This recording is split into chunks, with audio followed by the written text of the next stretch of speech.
Hello and welcome to the 4Corners podcast. I'm Brad, joined as always by Matt and Chad. Gentlemen, how are you doing this evening? Pretty good. I'm very Shad was like, tired. he's dry. I I had a hell of a day. Hmm. So, But we soldier on. yes, I've had a very long couple of weeks, so almost to the end. So, um, we're doing a concept we've done before called the bag of holding. Um, it was just, we were going to do USWA and I had too much stuff to do.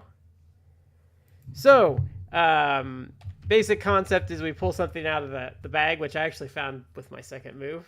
It returned because I did not know where. I don't even know what I found it in actually, but I hadn't seen it since the old house. So we're gonna pull some out of here. How many do I have in here? There's some from the original. Let's see. So let's go. Let's see here. Let's see. Cheers or Roseanne?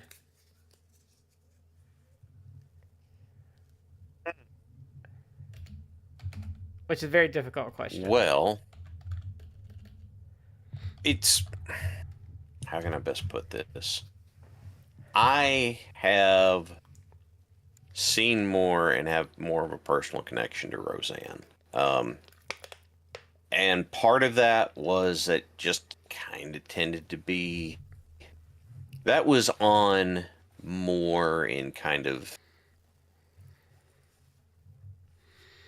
Cheers was slightly before my time of watching stuff, but the other side to it is that my wife really likes Roseanne because it's one of the more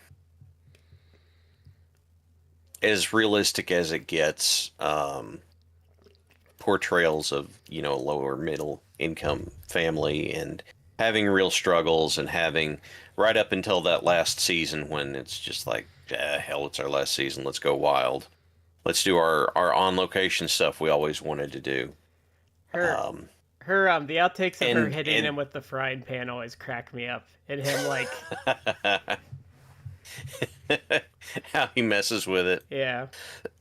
But the fact that the conflicts they had with their kids felt much more real. Like for me, it just kind of don't get me wrong, I like Cheers too. I especially like Harry, what's his name's con man character. I thought he was a lot of fun. Oh yeah. Harry. Oh, god damn it. Yeah, I know. I really liked that guy, and it was just a crying shame when he passed away early. But yeah, I love Night Court. There you too, go. There's my answer. Was his? I enjoed Night Court. I was a big Night Court fan back in the day. With a Wile E. Coyote cameo too. Yeah. There's certain things that I remember from Night Court. I mean, that show ended like probably like 30 plus years ago. It was in the 80s mostly. It may have like edged into like the 90s, but there's sometimes it went like to like parts 90 that I remember. 93, I think.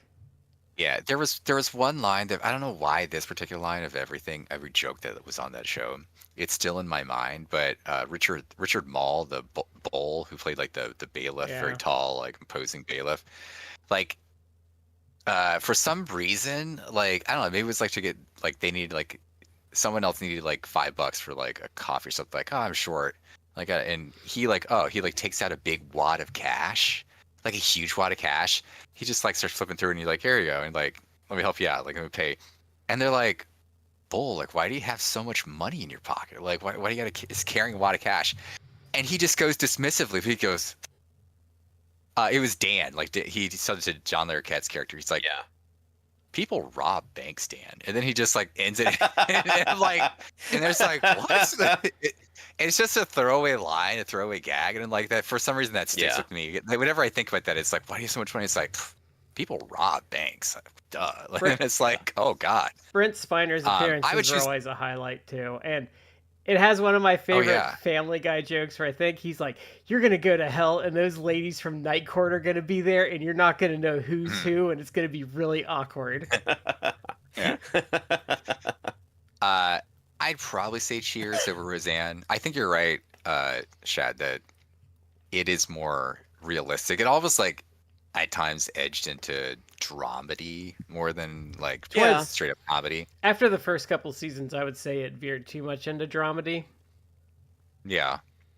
Uh, but I probably like. I mean, I think I said it before in the show. Like I went through a weird period. I was young, but I just like my parents would like let me watch TV.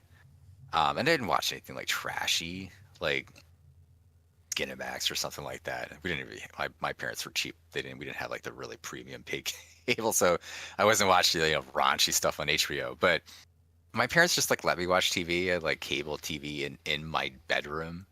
So I just watch whatever. And before I had cable, I was just watch like sitcom. So at nighttime, I would just like watch sitcoms, and that edged into like the 90s. And it probably stopped like in the early 2000s. Like for some reason, I watched sitcoms for like 20 years, and then I got like completely burnt out on them. That for the last like 25 years, I have not watched sitcoms, No. and I'm like, It, why would I want to? It was like when Everybody Loves Raymond and Oh, I was already King out of by then, Queens is when probably. like when Seinfeld ended, I was kind of out and Friends burned me out, and then I tried Mike and Molly for like a couple episodes when that was on, and I just realized that the sitcom formula is not for me anymore. Yeah. By the way, I will. Matt, Night Court ended in '92. Yeah, that sounds about right. They moved it to like I Saturday will and killed it. Yeah. I have randomly watched like what I don't know if you consider them sitcoms, probably with my wife, but not with any consistency. I don't know, what would you consider like sitcoms for the last like let's say 10 years? Like not How I even Met Your on Mother. my wife Well, watched would that even be in My there? No, wife that watched would that, I be think. that's almost in the 15 to 20 category. Yeah, you're right. That's in the 15 haven't we to talked 20. about that on the show? Like Yeah. that's a show that I didn't watch it, but they completely. I did watch the finale, like 'cause my wife wanted to watch the finale. I watched the finale, and I didn't really watch the show, but I was shocked as someone who didn't even watch it. But I came in, like, watched the last episode, and I'm like, wow, you like completely ruined the whole premise Yeah. of your show in the last episode. They It's like, hi, we met the mother, and then they have kids, and like the mother dies, and then Yeah. he marries like the girl he was like best friends with the entire show. Yeah. It's They like, wow, and all that happened, I felt in like almost like a montage. It was like that like a 10-minute sequence, and I'm like, what? I got a kick out of watching that show because it was fun and kind of goofy, right? And so fun, kind of goofy. All right, cool. I'm down with that. And then whenever they did that finale, I have no desire to watch any of it anymore. I'm just done. I'm out. I was just like, wow, you completely ruined the whole thing. Congratulations. And it's a crying shame because I got a kick out of it. It was fun. It was relaxed. It was easy to watch. But no, it's just they got so hung up on doing the exact ending they wanted. By the way, an ending that in the last season they went out of their way to say this won't happen. But they're like, no, we decided this in the second season. It's what we're going to do. And it's like, well, congratulations. You've put your TV show on its knees and put 2 in the back of the head. And it Go you. and it didn't stand the test of time because the ending ruined it. Yeah, Some other shows. basically. Current sitcom, Matt. If you're wondering what like a current sitcom looks like, I just saw ads for it. But The Paper, which is trying so hard to be The Office, it's not even funny. It's being a sequel.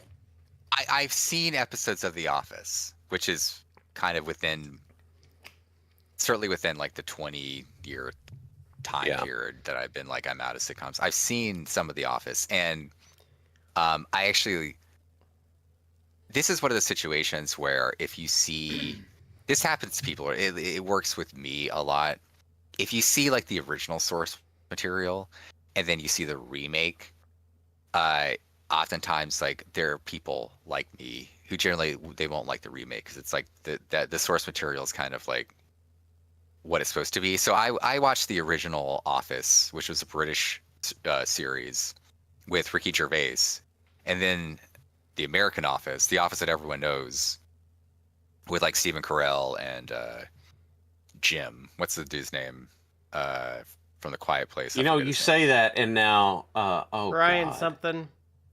John Krasinski. Yeah, John Krasinski. Thank you. Yeah, he like with them, like that Office. That's the one most people know. Like they at this point probably don't even realize or remember the British Office version. But I like the British Office version more, and they did like 6 episodes. Like they deviated. Well, here's the thing with The Office. Don't watch season 1. Season 1 sucks. Like the episodes are too long, and it's aping The Office from Britain. Season 1 is too much like the British show. And Ricky Gervais consulted with them, and he was like, okay, this is stuff you guys need to change to make it its own thing. Because otherwise this is not going to last. And it gets better from there. Michael's less mean-spirited. It goes its own way. It develops its own identity from season 2 on. So that's if anyone were to ask, I'd say watch from season 2 on because it's its own thing. Like it deviates so far from. Me. It's not going to grip everybody, and I don't like everything that they do because I don't like cringe humor. But then they do some stuff that's just so absolutely silly it destroys me. I'm sorry, Matt. Go ahead. Some of the stuff is funny, like Kevin when Kevin drops the chili. I do think that's like legit hilarious moment, and that's like of the last like 20 years. That's one of the best comedic things the last like 20 years. I do think when thank you, I needed that laugh. The Dwight the parts of The Office that I have seen is hilarious, and the kid like calling him out for it being wrong because they took his what they take for it? They took something. The kid's like, you're not even dressed right because he was Zurg Kerrigan. Oh yeah. The like the moments of The Office that is actually it edges into drama like that I actually felt is when it actually was good. Like when Michael, the Stephen Carell character, leaves and he's like saying goodbye and everything like that. I actually thought that was actually really well done. Like I like the segment where he's supposed to do like his exit interview with Jim, with the John Krasinski character, and like John Krasinski is telling like, you know what, like telling him basically, I did enjoy working with you. I'm sorry to see you go, whatever. And Stephen Carell's as Michael tries to, you know, do the exit interview, and he just starts like breaking down because he's too emotional about it. And then, you know, Jim, he realizes like that Stephen Carell, who's supposed to be leaving the next day, like he's not. Like he's actually leaving now, and he's not going to do. It's too emotional. It's too hard for him, so he's not going to say goodbye. And there's a moment where he says, like he realizes that, and he goes, "You're not leaving. You're not leaving tomorrow, are you? You're leaving today." And he just can't like answer. So but to make Michael feel better, he's like, "Hey, you know what? Let's not do this interview now. Let's do it tomorrow. Let's have lunch and like do it tomorrow." And then it's like this kindness, but it actually worked tremendously well. It's actually really well done, like drama. So that actually, some of the moments, like I actually liked it, but I'm not real big into that.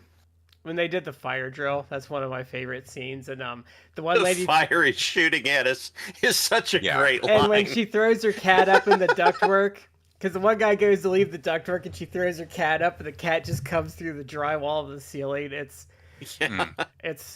hilarious. And when they did planking was funny too. The joke of God, now I'm gonna the joke where they had the Christmas episode, Michael's dressed as Santa and Kevin sits on his lap. That's a funny gag by itself. But everything Steve Carell does after Brian gets off of his lap, Brian Baumgartner, Kevin, gets off his lap, is so absurd and such good physical comedy that I thought Rowan Wilson would have been proud of it. So yeah, it's like they turn him around because he becomes less of like a mean-spirited nincompoop, and what he is he's like, and they show it at times throughout the series, like he is this amazing salesman, like amazing, and they just promoted him to something he's not great at, and they do episodes where he does get to show off his skill, Yeah. Yeah, and why I said like I like think they did the dramedy right, like the parts where he actually can be more human, and it shows that he actually, you're right, like he was great at one thing, and they kind of promoted him to something he didn't know how to do and wasn't that good at, and so he struggled with it, but he did still form emotional connections with people and tried to be at least a good person to them. Like the I don't know, there are people who could probably name every episode, but the one where it's who is the one who's like the main female character? Pam. That's how much I don't. Pam, yeah.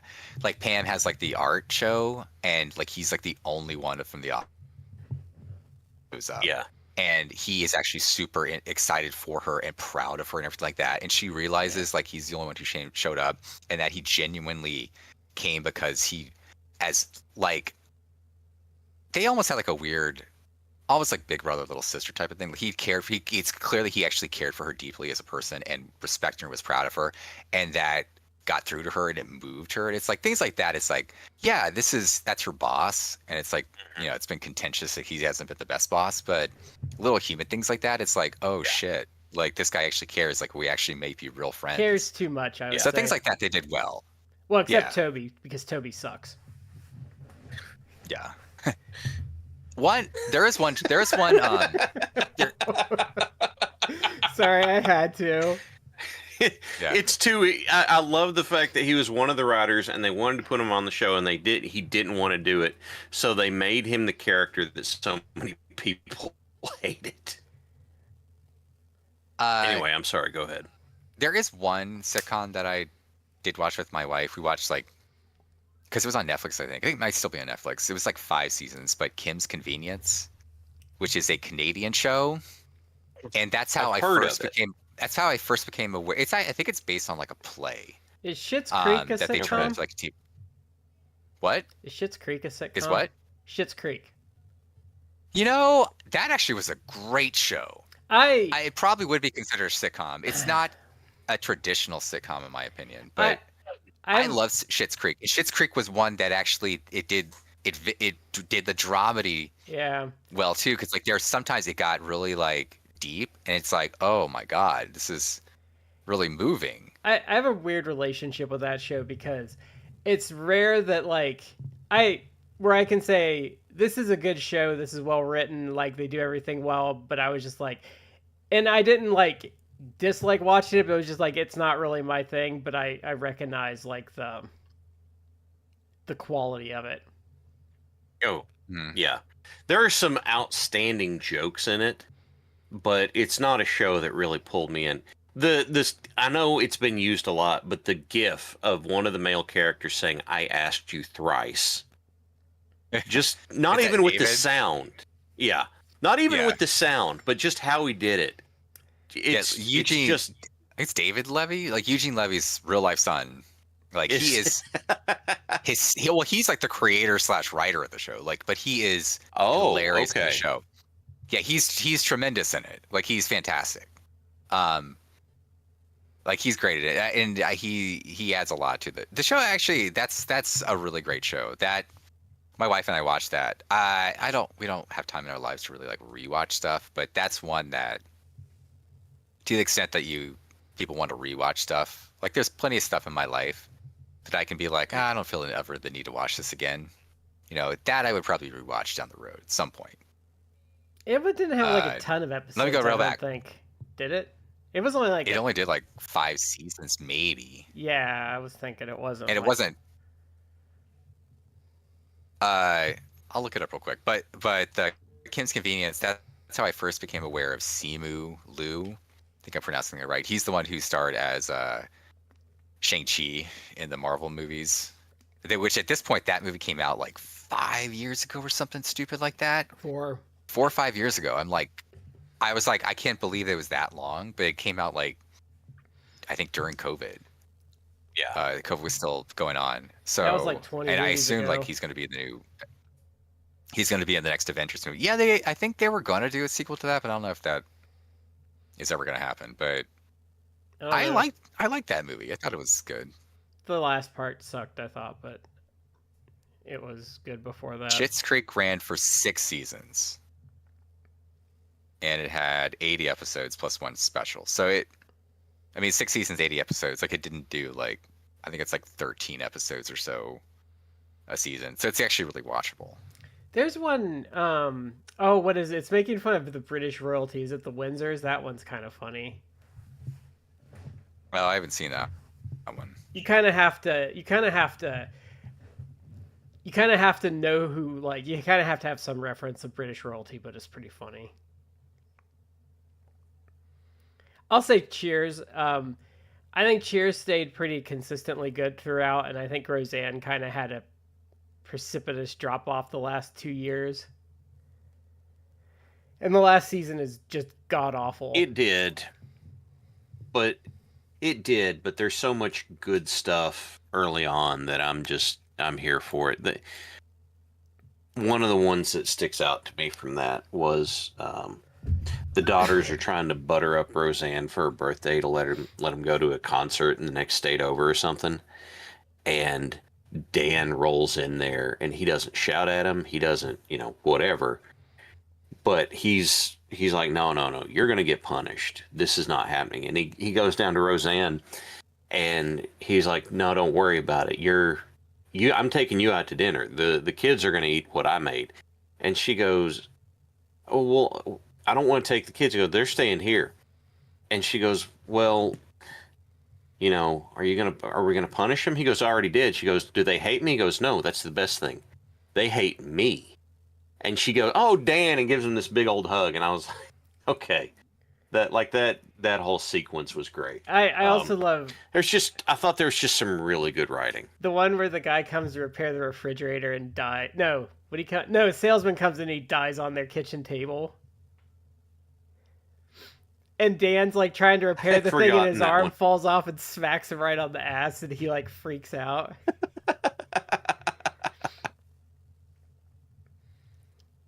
But okay. In any event, see what we got here. 2 cheers to 1 Roseanne. Yeah. Okay, let's see what we got here. I know we've talked about this one before, but favorite title belt. I can start this one off. So I think for me, there's always like, I would say that there's not like a world title that would be my favorite. I think you always have to go with the classic Intercontinental title look is always a top level one. No, that's not true. Big Gold would be up there. The World TV title always had a good look. The US title. I love the IWGP title where they have like the champions listed on the side, like the one from like the late 2000s.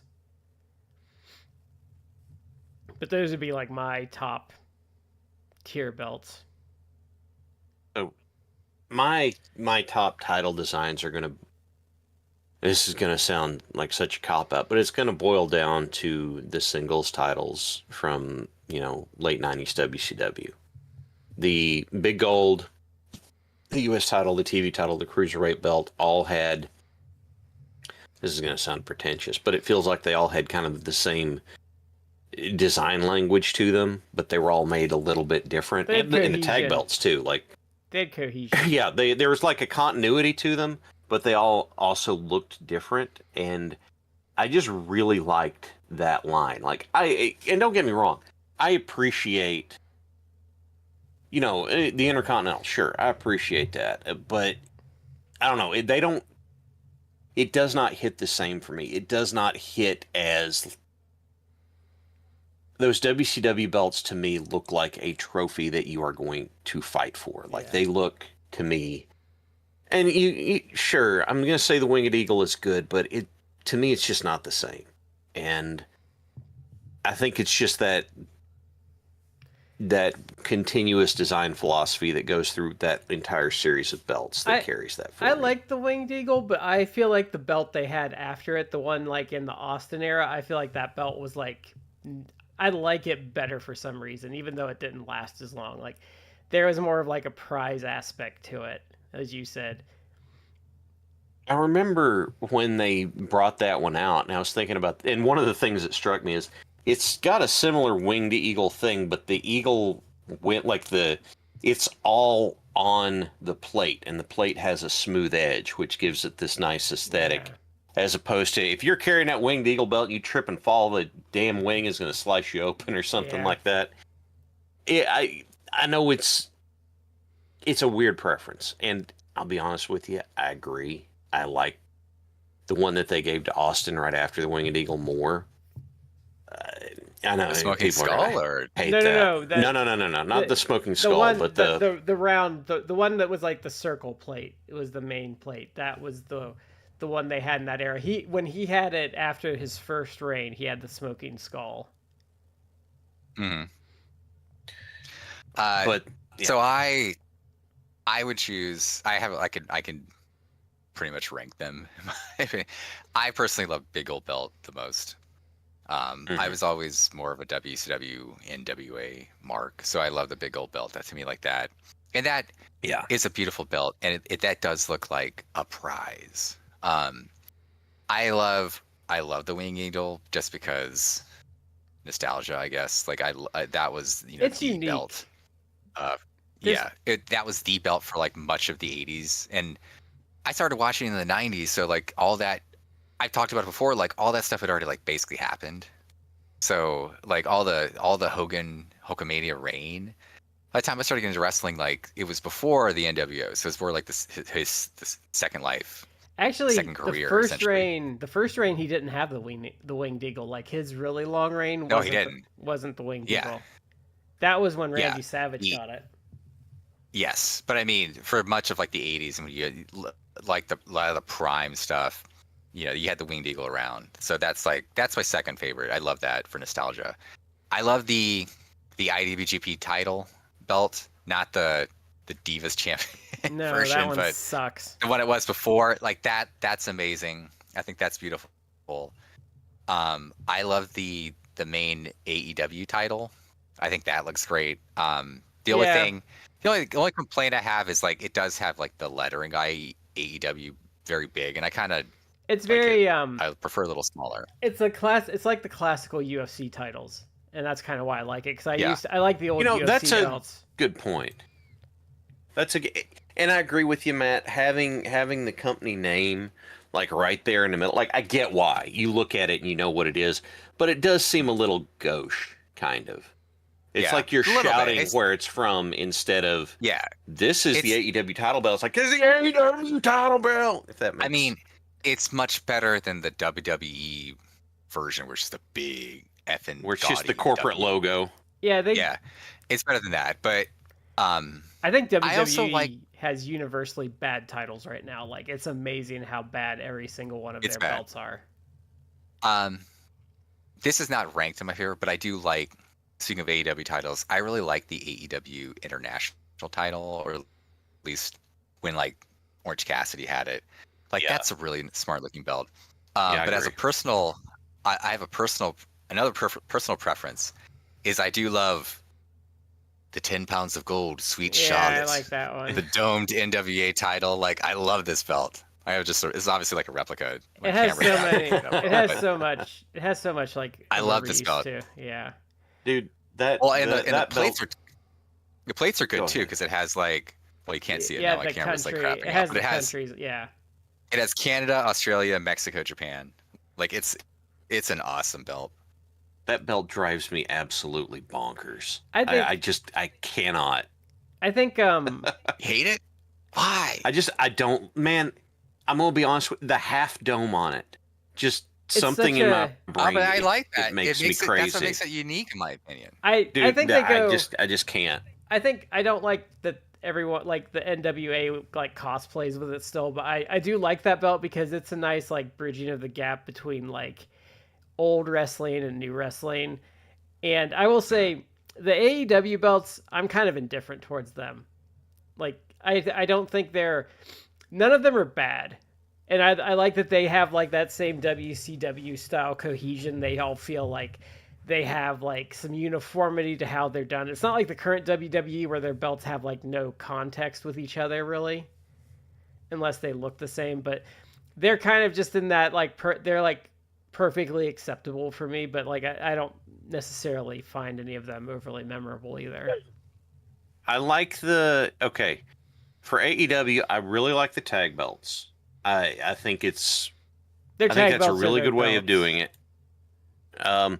On it, the trios belts are kind of a takeoff of the tag belts. I think that's pretty good. The women's belt, I actually really like. They fixed the Um, problem with that early because the first one was bad because it was too small. yeah, it was too small. The world title, the TNT title, and the TBS title, I'm fine with. I don't love it, but I'm fine with it. And I agree with Matt. I like the international. I don't. It didn't really like the Continental. If it had been like the Owen belts where you win it and you have it, but it's not a belt you defend, I'd be fine with that. But I think that the Continental and the Unified just are completely lacking compared to the international. And the best TNT title was Scorpio Sky's like Laker inspired one with the purple and That gold. had a really good look to it. Hey, to be honest, Jack Perry, the one he made, I thought was a really great fit. I thought it was a really unique and interesting. Like I really people liked can that. like the scapegoat character or not, but I thought that the belt looked pretty cool. You could not like the scapegoat character, but the only thing that I'll say is everybody needs to admit that he had the visuals for that gimmick on lock. Between Yeah, the he belt, the bus, like his whole presentation was on lock. Oh, I do have to give a special shout out. I don't think like it was mostly a joke title, but the original WWE Hardcore title I love just because Okay. they gave Mick because the way they presented it, they gave Mick this busted up belt and like, oh look, you have this special belt. We even put like hardcore on it. Like it's just I just like the aesthetics of that belt. The presentation fits what it's supposed to be very well. Yeah. I agree with that. That's Speaking of like secondary titles or like whatever titles, I actually always like the aesthetic of the $1 million title. Yeah. Like they didn't honestly explore as much as they could have with that. Like if that was the modern era, like you totally could have had some, let's say, you could have like someone like MJF pull off that type of thing where it's like, this is my belt. And then now the problem also, which maybe I'm like now booking myself right into the $1 million thing. It's like you could do that, but it's like you'd almost have to book it where it's like the guy who's introducing the title, it's like he just perpetually holds the title. It's like Taz with like the FTW title. It's like, well, actually, maybe you could have this belt be like sanctioned and actually it just changes hands with people, not just like, you. But aesthetically, I did like the $1 million title. Like, if they did something like that, you could actually get a lot of play with it. You could have MJF, for example, like do a title like that, and then he like loses it to like Mark Briscoe, and Mark Briscoe's like, I got $1 million, I gotta feed my 8 kids. I'm waiting for the day whenever MJF loses the ring for that very reason. And we don't get to see it much because of reasons, but the USWA title's not bad. And let me see here. Shad and I got to see it, but I don't know if I can see. Which one? The Smoky Mountain belt. Oh yeah, it's got a nice kind of very simple contrast design. Yeah. And it has like the torches on the side, which I thought was cool. Yeah. I will say I don't like the second North America title in Mid-South, that huge giant one. Hey, just quick shout out, by the way. Because I saw it on Sunday, the KWF belts look fantastic. I like the women's one. Where we had See, I don't like the women's one. I didn't like it has a big picture of like Rosie the Riveter on it, essentially, like the famous woman holding up like we can do it, which I know it makes it unique, but I just don't. It does make it unique. I'm not, but I don't know. I don't quite like the aesthetic I didn't like the purple straps on the tag titles, but that's like a personal aesthetic thing. I like the purple just because I think it makes them like unique, and I think the men's title looks really good. Oh, the men's titles. I'm not trying to hate on the women's title. I just think like the Rose of the Riveter, to me, it's like I'm not feeling it. But I liked it. Their belts were all pretty good. They didn't look like the cheap indie stuff you see a lot of. No, I will say that I will completely agree. Like I can say like I didn't like the design choice of like Rosie the Riveter on the belt. I get that it's like it's a feminist like icon type of thing, so it makes sense.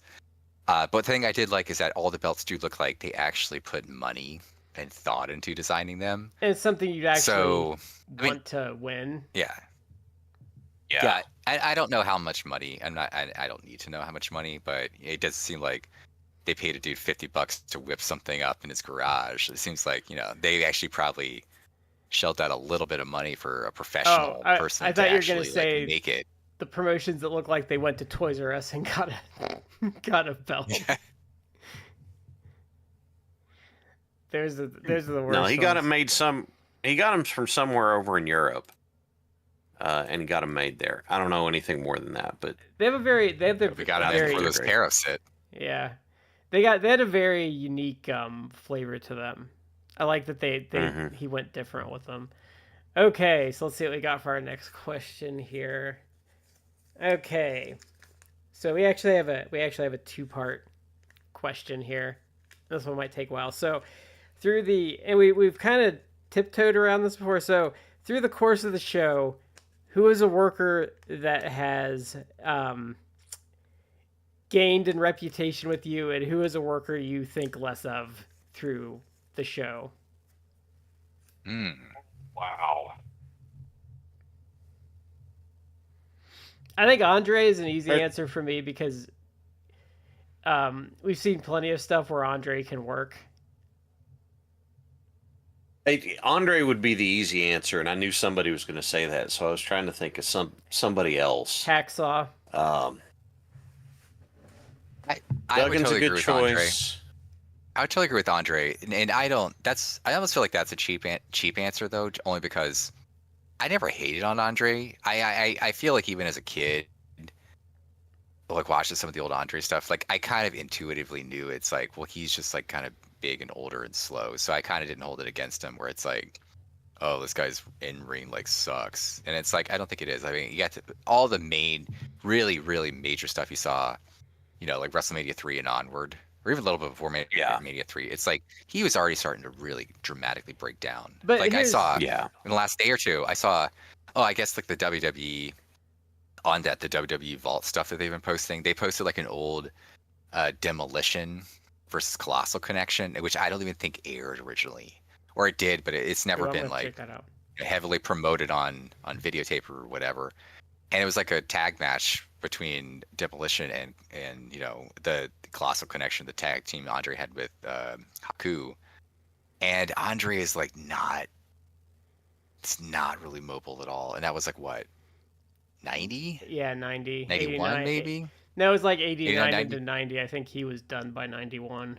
Yeah, he was already having like bad mobility issues, and it's like that he was on the. So I didn't hold it against him, but it is through the show. We have seen younger Andre, and I guess it's more enlightening to see just how spry he was and how he could actually do some really his cool shit command in psychology. Yeah, because I was gonna say Mania 3 is actually a much better match than it gets credit for, like on the psychology end and the story they tell.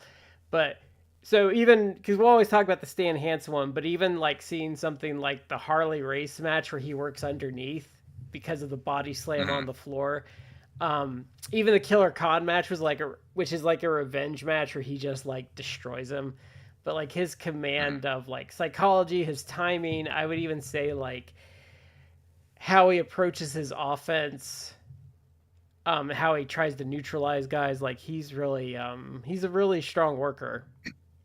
He's smart. He's really smart. Okay, for someone I appreciate more, this is going to be I already had an appreciation, but my appreciation grew. Is going to be Rick Rude.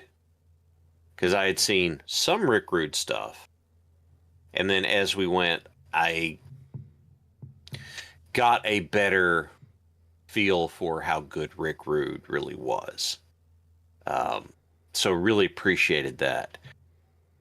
So you're telling all those Kentucky sweat hogs to keep it down while he takes off his robe? Yeah, basically. But for someone I think less of, You know what? Someone I think less of, and I think it's just kind of happened as time has gone by, not necessarily connected to the show, but while the show's been on the air. Someone I have come to think less of has been Rusev. Is this guy? He was doing well, and then he just decided he didn't want to, or something happened, and he wouldn't do it. And I don't have respect for someone that does that. He had a lot of promises to the WWE, and then he plateaued, and then it's clear like they didn't view him as a guy, and so he just was there doing stuff. And then he left. He went to AEW, and he did the Redeemer gimmick, and that was awesome. Well, and his TNT run was really good. Yeah. The Redeemer stuff was awesome, and then he just decided like, I'm too big for this, and then he came back to the WWE now, and he's doing the same shit. Just doing the same shit, and already just taking up space in the mid card. And there's nothing special about him, and yet they have him like going over Penta. So as Soju, they've already like it's Penta's big moment already happened, I guess. I have to admit though, I am kind of surprised at how painfully unover he is in WWE. Who, Penta or Rusev? Rusev, I would say. Yeah. Yeah, well, they don't. Nobody cares. Like they have like it's like I felt because like they did that long program where he and Sheamus were working long all the time, and like people were into Sheamus and they just did not give a crap about him. Okay, I'm sorry. I have to take the eraser and go back and wipe out my I appreciate more answer, because there is somebody I appreciate more. I went from a little bit of appreciation to immense appreciation, and thank you guys for turning me on to it for Eddie Kingston. Like, I just kind of knew of Eddie, and now Eddie's one of my favorite guys. So, well, I mean, if you've not seen Eddie Kingston, like, you didn't know. But I will say Eddie Kingston in AEW is actually a different animal than Eddie Kingston before AEW, and he was great before. But I felt he's kicked it up to another level. There was something about his championship run in Chikara that was special, because he really added like a prestige and like a gravity to that belt that I don't think anyone else could. Mm-hmm. I think the high noon promo he did before that match with Quackenbush. Oh my God. Shad, there's someone else. It's so good. There's someone else that would be high on your list of discoveries or guys you've learned to appreciate, but Sarge. Oh, you know what? Sarge is another good. That's another good one, because it was kind of Sarge is, but he's kind of on my list too, just because I had seen some of his work, and I never thought he was bad necessarily. Although, like when I first started watching in like the early 90s, and I saw some of the Sarge stuff from like early 90s WWF before it became WWE, I was like, he kind of sucks. Like, what's the big deal about this guy? But then later on, I saw some of his other stuff, and I'm like, oh, he's a pretty good worker. I will say that this show, because it caused us to see even more of his work, and I'm like, no, damn, Sarge is a good worker. Like, he was good. And obviously, like the tag stuff he did, that whole like hour and a half long like show that video that we did of him. It was the Steamboat Youngblood feud against him, and Final Conflict. That was tremendous. I've got, for guys like I appreciated more, I guess, and I will say really it's through the show. There's 3 that I can think of. I'm sure I could think of more, but Ron Simmons, who I've talked before. Yeah. Like Ron Simmons in the early 90s, like I was like, no, they dropped the ball with him, because they really could have. They put the world title on him, but they didn't really commit to it. It's like you could have had something with him. Like he was actually a really good babyface, and you could have made a star of him. And maybe he was just like, wrong era, wrong time. Because if that was like him, if all that was happening like now, in like certainly like AEW or something like that, that would actually push him. Not current WWE. They're not gonna push a man of his complexion, to the title. But if in AEW, like you could have actually maybe had a star with him. So I think him, Lex Luger is another one. I never hated Lex, but I was kind of edging into the Lex Luger. Like Lex Luger is not terrible, but he's kind of boring. I've turned around a lot on Lex, and it's like, no, he was actually a good worker. There were points in like the early '90s. He was actually a great worker. Actually, and I'm glad the narrative on him in the greater online space has shifted, and I have to really give Brian and what's the other guy's name? Vinny. Brian and Vinny really helped like change that perception of him, because they had that whole rant during his WWE run about how the booking always screwed him, and it was never his fault because he always brought his best. Mm-hmm. And dude, honestly, that that late '90s run with him leading the charge on the WCW side against the NWO, he was great for it. So I think one I'll add that's a little off the beaten path, we haven't done a ton of, and like I hadn't seen a ton of other than like I'd seen him as an older non-wrestling character, but Bob Armstrong, just for like the star power he brought to the table and the little things he did that I liked that he did for visual like difference. Like, so like when he wrestled, if you've never seen him wrestle, like one thing he does that I absolutely love is he doesn't do chops or like punches, he does karate chops, which I love the distinction of like him doing that. And he's just such a star. Like at any stage you watch him wrestle, like you might go, whatever to his wrestling, but he just has he has that it factor that none of his kids quite got. Yeah. I got one more. Go for it. I can't think of one right now that it's like, oh, I like him less. I'm sure I probably could, but I got a couple. Another one who well, maybe you can tell one in a second. But one of the guys that I've actually appreciated more is, and I'm not joking, even though we kind of joke about him all the time on the show, but the Ugandan giant, Kamala. Like Kamala. Because have I changed my opinion in that like a lot of Kamala matches are good? It's like, no, like a lot of his matches aren't good. Like he's still not a great worker, but he is like a really smart worker. And through the show, we've seen a lot of Kamala stuff that it's like, he actually, when he was allowed to, which wasn't a lot in like, WWF, WWE, or even like WCW, when he was allowed to actually like work the character and play it straight, like there was subtleties to it, and he was a more like a character with a lot more depth, and he actually was a much better worker than given credit for. Mm-hmm. And again, his offense is mostly like, kicks, stomps, punches, splash, like bear hug. It's like he's not going to do a lot, so it's not going to be. Yeah, but this is not, Kenny Omega Okada. Here's the thing, it's not going to sniff that anyway. But I mean, he could be entertaining. You get a character called the Uganda Giant. You don't want him doing like, I don't know, like a spinning toe hold or like a figure four. He should not know what a wrist lock is. Yeah. Like he should have no clue. If it's done to him, he should be like confused, like what's happening. Like But I've grown to like appreciate him more and like the depth of, and again, I've talked before in the show, it's like the more you watch as a wrestling fan, the longer you watch, you edge. It's almost like a full circle thing where it's like when you first watch, you're into, he's like, this is awesome. And then you get him like almost cynical, jaded, and it's like, Kamala sucks. And now it goes all the way back around again, where it's like, I actually have a deep appreciation of Kamala. And it's like I do, because I can see like some of the little intricacies that he does. Or I hear stories like we talked about before, where people like Bret Hart, it's like, yeah, I'd love to work with Kamala. It's like you go in there, he'd have an easy match. He wouldn't hurt you. For a big guy, he was like incredibly light on his feet, agile, strong, would pick you up, slam you down. You'd never get hurt because he knew how to do it well. You could sell for him. You could do everything. It's like a night off working with him. And it's like, I appreciate that. Chad, you stepped in the ring. I've never stepped in the ring, but it's like, how can you not appreciate something like that as a worker, where it's like you can go in there, you can have a match where you sell your ass off for him because he's so big and the gimmick is scary. It's like, it's going to get over with people.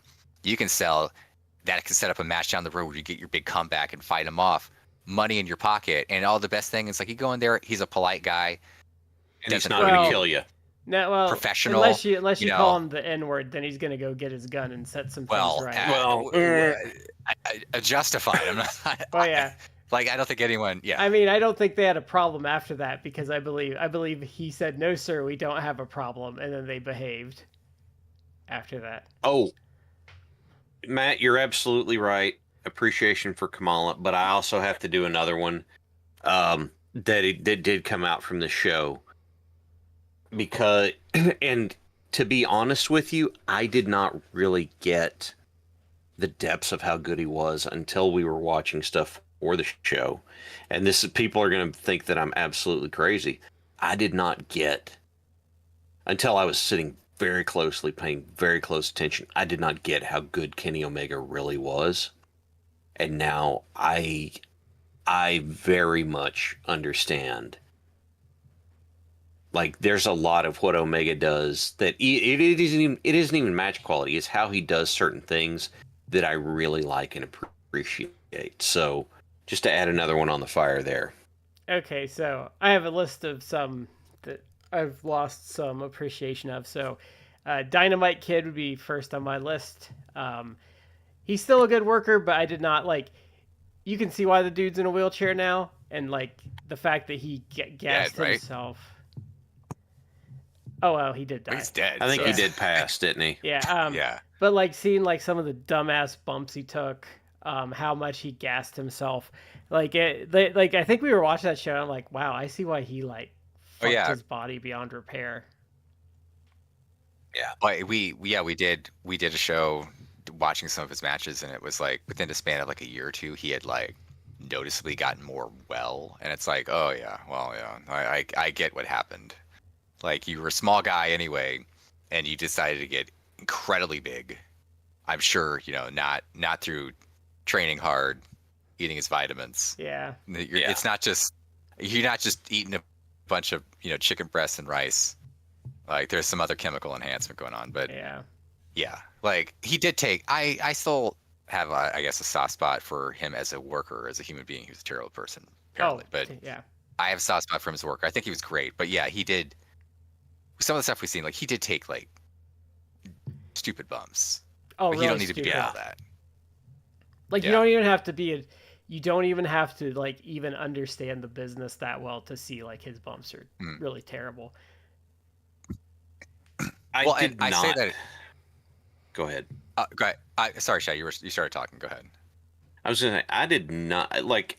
I was in this place where I understood that Dynamite was one of the revolutionary guys in the business, and because I had seen the Dynamite Kid, like one of the Dynamite Kid Tiger Mask matches, and I'm like, okay, I get it, but I don't like him because of everything that came out of it. And I came in with that attitude, and you know what, dude, as we went, I just found that attitude to be more and more cemented. I did like that match we watched with him and Brett.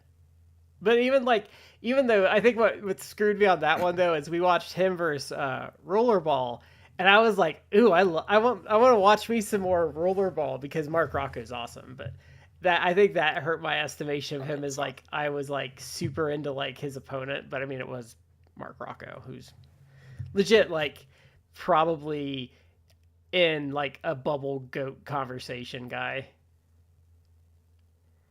Yeah, he's criminally like underrated because people don't really know about him. Well, they haven't seen. They haven't he's seen him. fantastic, and I'm by far no expert. I haven't even. It's like tip of the iceberg of some of the stuff I've seen. The stuff I've seen has been tremendous.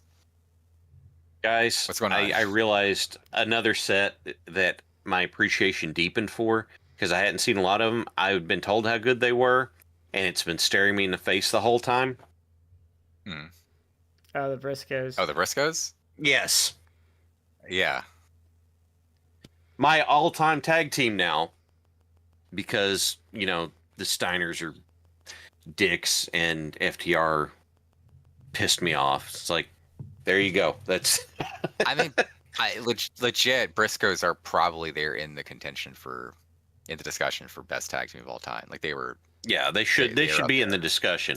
I'm not going to say they're going to win, but they should be in the discussion. Especially for how they evolved their act when they started to get stale toward the end of the aughts, and they kind of revamped and leaned harder into like the redneck chicken farmer thing. and like develop personalities Yeah. after the fact. So another one who's lost great estimation. I mean, I enjoy him. I still think like his AD stuff is good, but oh my god, Jimmy Garvin in the Freebirds was the worst. Oh God. You're so right. Jamming Jimmy Garvin. It's just sucked so much. Oh, it was so bad. I don't even blame Michael Hayes. Like Michael Hayes, like, because remember we were watching. I think it was Silver King and his brother. No, it was the Japanese team. Remember there was that one where he behaved because I think Michael Hayes like, no, dude, these guys are gonna just will beat the shit out of you if you do this. Oh yeah, they'll light you up, Jimmy. Yeah. Yeah. Might have been Fujinami and I don't remember who the other one was. I don't know. Those are the top two. There was someone else on the tip of my tongue. I would say not as a worker because every time we watch him, I remember why I like Ric Flair so much. But like the human being of Ric Flair has like greatly dropped in my estimation. That's a good one. That's a good one. Like Ric Flair has like dropped to me a lot because I do still think like Ric Flair, the worker, is almost impeccable. Probably because most of the really bad stuff that came out was long after he really like. I mean, it wasn't really his retirement, but if you consider like the Shawn Michaels match, his like retirement. Yeah. No, it wasn't his retirement, but it's like if you count that as like, well, this is the last part. This is the last point of his career that you can actually pay attention to. Then, yeah. But so after that is when a lot of you learn a lot of stuff that maybe was only rumored, but it's and there's levels to things. Like what he did is bad, but it's also there. When all that mess, like there are somehow, unfortunately, even much worse people in wrestling since then. A lot of them, but it did kind of brought it down. And then just the fact that Rick is kind of like a very sad, drunken shell of himself, and he won't go away. Like it's also like it's like a constant reminder. It's like, and he won't go away. Because like I said that during he won't go away. I said that during the Hulk Hogan episode. Like Hulk Hogan obviously has his problems, but like Hulk Hogan the person has never done quite enough damage to take away from like Hulk Hogan the performer for me. But goddamn, has Ric Flair the person like detracted from Ric Flair the performer? But I think the problem with that I think the problem is that Ric Flair the person stopped whoever the real Richard Flair is. Like that stopped long ago. Like Ric Flair, the performer, it's like he's like Batman with the mask. It's like there's no Bruce Wayne anymore. It's just Batman. Like Ric Flair, the real person, just became Ric Flair, the performer, even after like his career long ended. Like he's still in that Nature Boy persona, and he won't go away. So if he's just being an embarrassment, like the pizza and thing, he's like doing the Nature Boy, it's like it does start to erode, in my opinion. It starts to erode. Because he always self-sabotages too. Because the thing is, like, with Hulk Hogan, like, wasn't in my face constantly doing stuff to remind me why I don't like Hulk Hogan. Like, he would kind of go away and you could ignore him. But, like, anytime, like, I kind of almost have a rebound with Flair, he does something. Like, I think we did the Barry Windham stuff. And I was like, oh, yeah, this is why I really like Ric Flair. And then the pizza shop thing happened. And I'm like, oh, yeah, this is why I don't jive with you anymore. Like it's stuff like that with him is why he's affected my opinion of him as a performer. Is he constantly does something that like, and you know why I think Hulk Hogan wasn't as much of a problem in that regard is because Hulk Hogan didn't blow all of his money like Flair did. Yeah, it didn't make him as desperate. I mean, here's the thing. They both just, I mean, I absolutely appreciate how good they were in the ring, but their out of the ring stuff, for me, it's just absolutely tanked. And I think so. And Flair, I hear, is like not great to meet at conventions and stuff. Like Hogan always seemed to at least like engage better in those situations. I don't remember Hogan doing much in the way of the convention circuit, but no, but when I've seen Flair like, would just sit there and sign stuff. Yeah. But like anytime like Hogan seems like he at least like would put on a bit of a show for the fans, or at least he understood he needed to. But yeah, from what I hear about Flair, like he doesn't even look at you or anything. He just Signs and goes. yeah. But he would be a big one. I'm trying to think. There's people I've had ups and downs with, but not over the course of the show. Like I've had my ups and downs with Mick Foley. He's kind of going back down into that category. Ooh, Mark Henry. Mark Henry's not the worker Mark Henry, but Mark Henry the person is really starting to go into. Yeah, he is. The fact that he didn't he like defend Raja Yeah. Jackson like in the last like Yeah. month? Yeah, it's like really, come on. Like this is the dumbest thing. He's like And it's just not like the only dumb thing he said. He just yeah. likes to open his mouth and yap about He's things. like and it's like he's like bizarro Booker T to me because Booker T always says exactly what you want a person like a worker's perspective to be. Like he always has a very human, mature perspective on it, and Mark Henry does not. well, in that same vein, can I add one?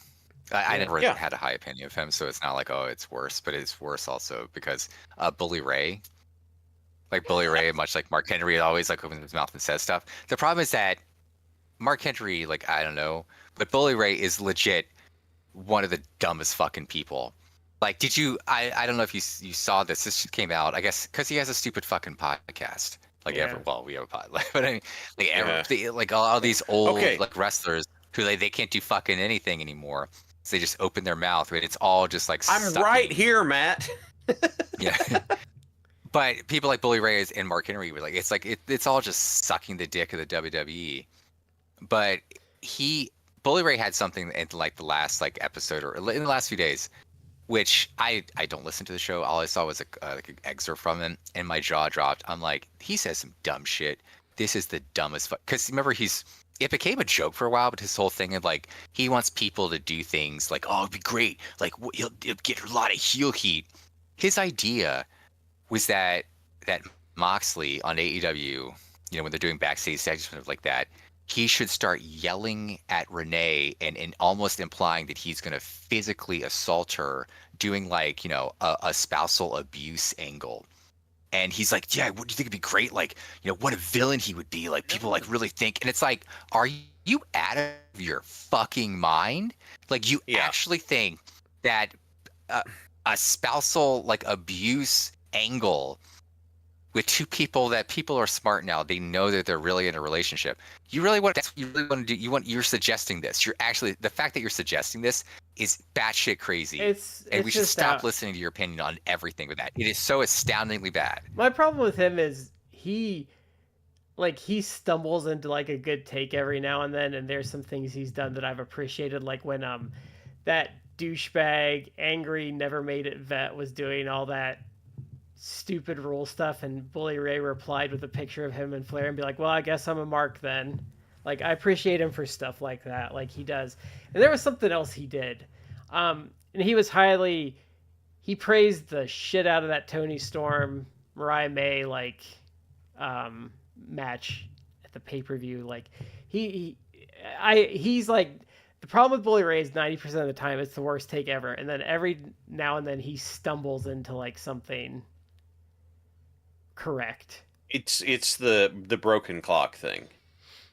He's basic. He's right every now and then, which is better than a lot of online people. Than Disco, sure, yeah. Or even like Disco's opinion. There you go. There's the one that that cratered. I thought Disco was pretty solid. Now Disco was okay at best, and then as it turns out, a moron as well. Now if Disco hears this and flips out on us, that I'm just going to post the Cody tweet again. I have to say this about Disco though, and it's something we can't take away from him. He did drag a almost watchable match out of Conan. I still actually say he has probably the best match I've ever seen Conan have. Yep, Disco, and it's not even like a great match. It's maybe watchable. Like a 3-star match, maybe. But I think it's perfectly watchable, edging into like okay to good. But that's the best I've ever seen Conan have. Like even I feel like we watched Worlds Collide. I feel I feel I may have even liked it better than like the Paraguayo match that Conan had with Yeah, him. the problem with the Yeah, Paraguayo match I'm is with you. the problem with the Paraguayo match is it's only good when Paraguayo is on offense because Conan's offense is Yeah, like absolute shit in that match. I think Conan did take a nice it bump at does. the He end, doesn't. but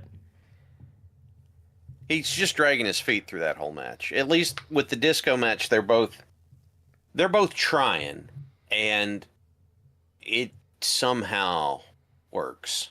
I don't. because Disco's like I mean I know ripping on Disco's funny, but Disco is like he's not like a worker that's going to give you like a 5-star classic, but he is a guy that you can send out there with anyone and he'll get something watchable out of them. But then you have to listen to his dumbass talk. No, I mean that is a true statement. So, yeah, there you go. Oh, Coco Ware's another one that high estimation, and we actually You know what? You're right. My estimation of Coco Ware went up and quite a bit. Yeah. the sheep herders. That match they had with the Fantastics, I really enjoyed the violence in that one. Hmm.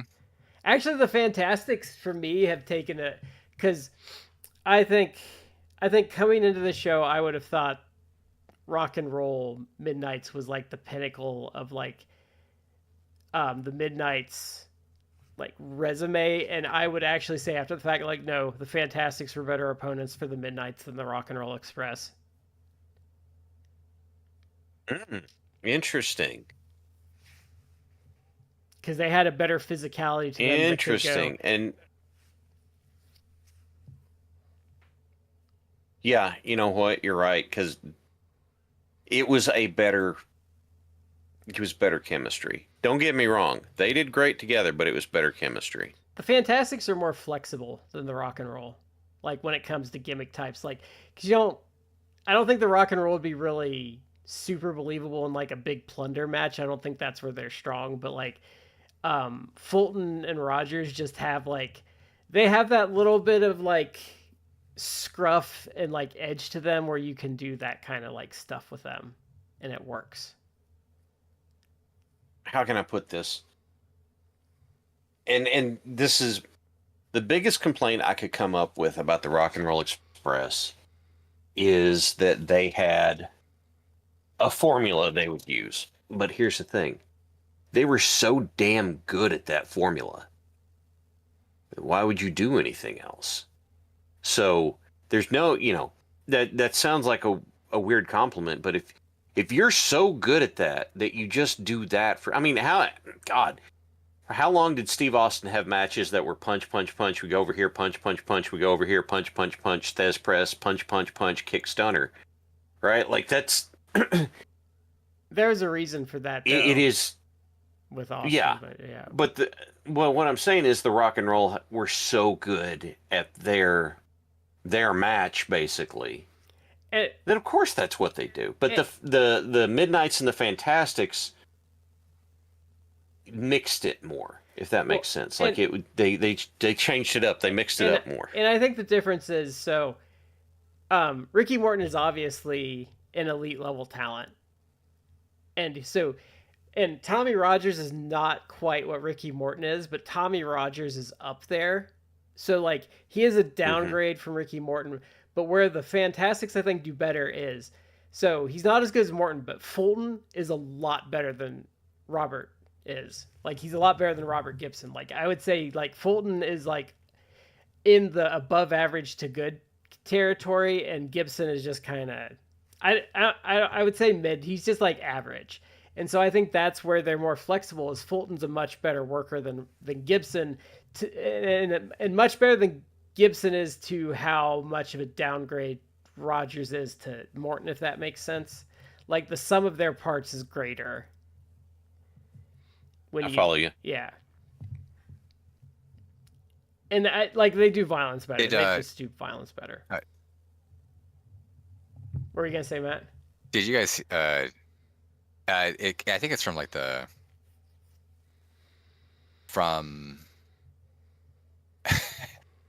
Was it who is it? Zach Ryder, the Major Figures podcast or something like that. They had Yeah. they had Sandman on. Did you hear the story? Like it's kind of got passed along on social media like the last couple of days.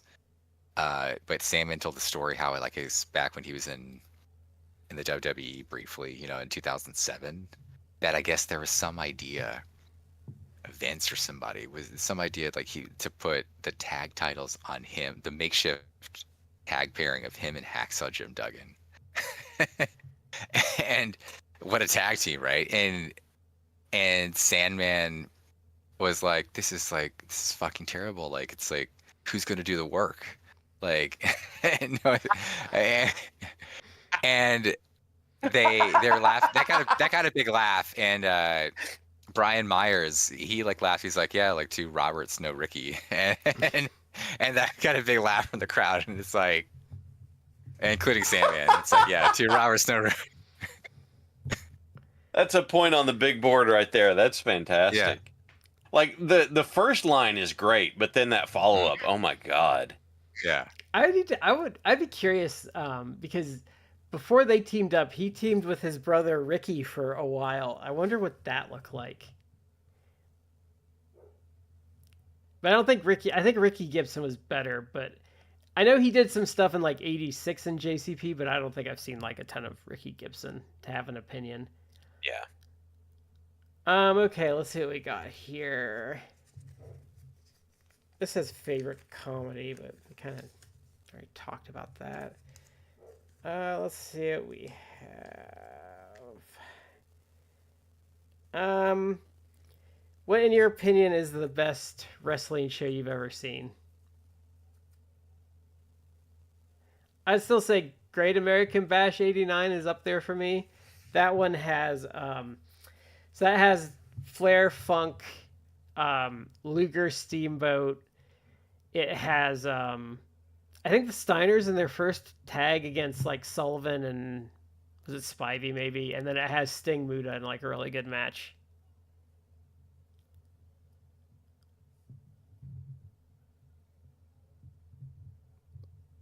Then maybe All Out 2020. No, All Out 2021. I am. How can I best phrase this? I am I'm fighting back against recency bias. But for me, the best show, the first thing that comes to mind for me, the show I probably enjoyed the most of was All In 25. Like, I had a great time watching that. But here's the thing. That's recency bias at play. And I'm sitting here trying to think of what is something that I would be better. And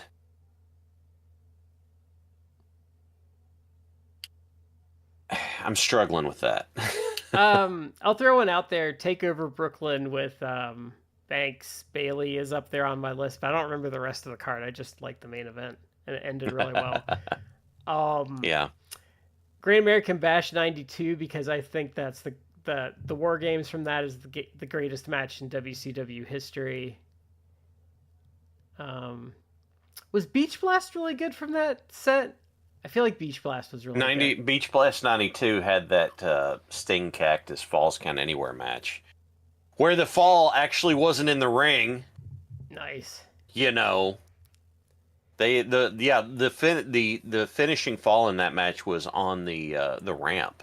Yeah. It wasn't really a ramp, it was the platform that went to the ring, but oh, I have to say, can we take a step back for a minute because it just popped in my head. You know who? He did die this year, and we watched his stuff, and I would say we came away thinking a little better of him, but Sabu, I think we kind of came away with a better... Because what was hilarious is we did that episode, and I came away and I said, I really don't think Sabu was dangerous. He was just dangerous to himself. And then I watched a shoot with him, like, literally that night, and he's like... Sabu was like, I never... Yeah, he's like, I never hurt anyone. I was just dangerous for myself, and I just laughed my butt off. Let me see. I'm looking something up. Give me a minute. Brad, I would agree with you. Like Bash 89 is an all-timer. Um, I would say for the longest time, like WrestleMania 17. That's a good one. That's a really good one. And I still think a lot of it holds up, but there's a lot of stuff that doesn't hold up. So I feel like the quality has been supplanted a lot by, I mean, think almost any random AEW pay-per-view is going to have overall better matches, like better quality matches. It's just that some of like the WrestleMania 17 stuff, at least like the main event, like the storytelling was really very, very tight. Yeah. I say Double or Nothing 2019, like the first AEW pay-per-view, still to me has like a soft spot, and I was there live. Rumble 92, I think, is good. That's probably still the best Royal Rumble. What was the NXT that they did in 2019 before Mania? I don't know what number it was, but... yeah. I think it was just a Takeover New York, the one with that had Gargano, Cole in the main event, and then that had the Viking House Party versus it was Ricochet and Aleister Black. Yeah. That was really good, and then it had a really strong women's match. There was something else on that card that was really good too. Walter against Pete Dunne. Yeah, I'd agree that was a really strong show. Was it Kyrie versus Shayna? Bianca Belair, I think. Yeah, it might have been. Shayna. I know. It was got it a multi-woman match? It might have been a 4-way. Yeah, I think it was a 4-way. I was know there it got live, and that it got my match of the year it got my show of the year for 2018. I know that. Yeah, I was there live for that, and that might still be the best show I've been to live in terms of like match quality, because I felt like every match from that show, and again, it's only like a 5-match show, because that was back when they were just 2 when hours. the NXT takeover stuff was like 2 hours long, but it was so well done and the quality was so good. I felt like every match was the weakest match. I felt was a women's match, and I would say I had to rewatch it, but I felt like it was maybe like that was at least like 3.5, so that was pretty strong. And all the other matches, the men's matches, I felt were like probably 4 stars and up. Like it was really good. So I'd rate that pretty high. I should, out of curiosity, I should go back and rewatch that to see if my personal ratings have changed, especially since like I'd be watching it on tape versus seeing it live. Hindsight. Live, it was amazing. There'd be some hindsight that I think ruins it, like how Johnny Gargano got booked after that and stuff like that. I think would ruin it a bit. Well, he is just got both. He and Ciampa are just non-factors now, right? Like God. They tried, but like, he's just not like Gargano is just not over. I've never seen a guy regress so hard. Many such cases in the WWE. Guy is not over. Same with Motor City Machine Guns, man. They're not over either. Look, those two. They got blinded by some bling, didn't they? I mean, those two. They're in their 40s. Like it's not even like okay. You know what? Fair. Well, it's like they can go. Really, what I was gonna say, Shay, is like it's not even like they can go, and they can have like a however brief it was, a tag title run. They can check that box in their careers and ever. But it's really more like they're in the 40s. They're gonna wind down their career. They're looking to be like, oh, we can be trainers at at the NXT training facility. We can be trainers, and like that's to me, if I was them. That's like the long-term goal. Like they just let me like end my career as a trainer and wrestle like once or twice a month and get like a fat paycheck because they forget you exist. Yeah. I also think though they probably thought they were going to get more of a reaction than they would have. Like I think the issue is like if they had gone to WWE like 5 years ago, they would have been over because they had a smarkier crowd then. But this new crowd just doesn't give a shit about anything that's not like 5 people. Mm-hmm. Yeah. So I think that's tough. There's, it was funny. Just as a side note, I didn't recognize enough names. I almost suggested we did an episode where we went through every name in the 2018 Mae Young Classic and see how they turned out.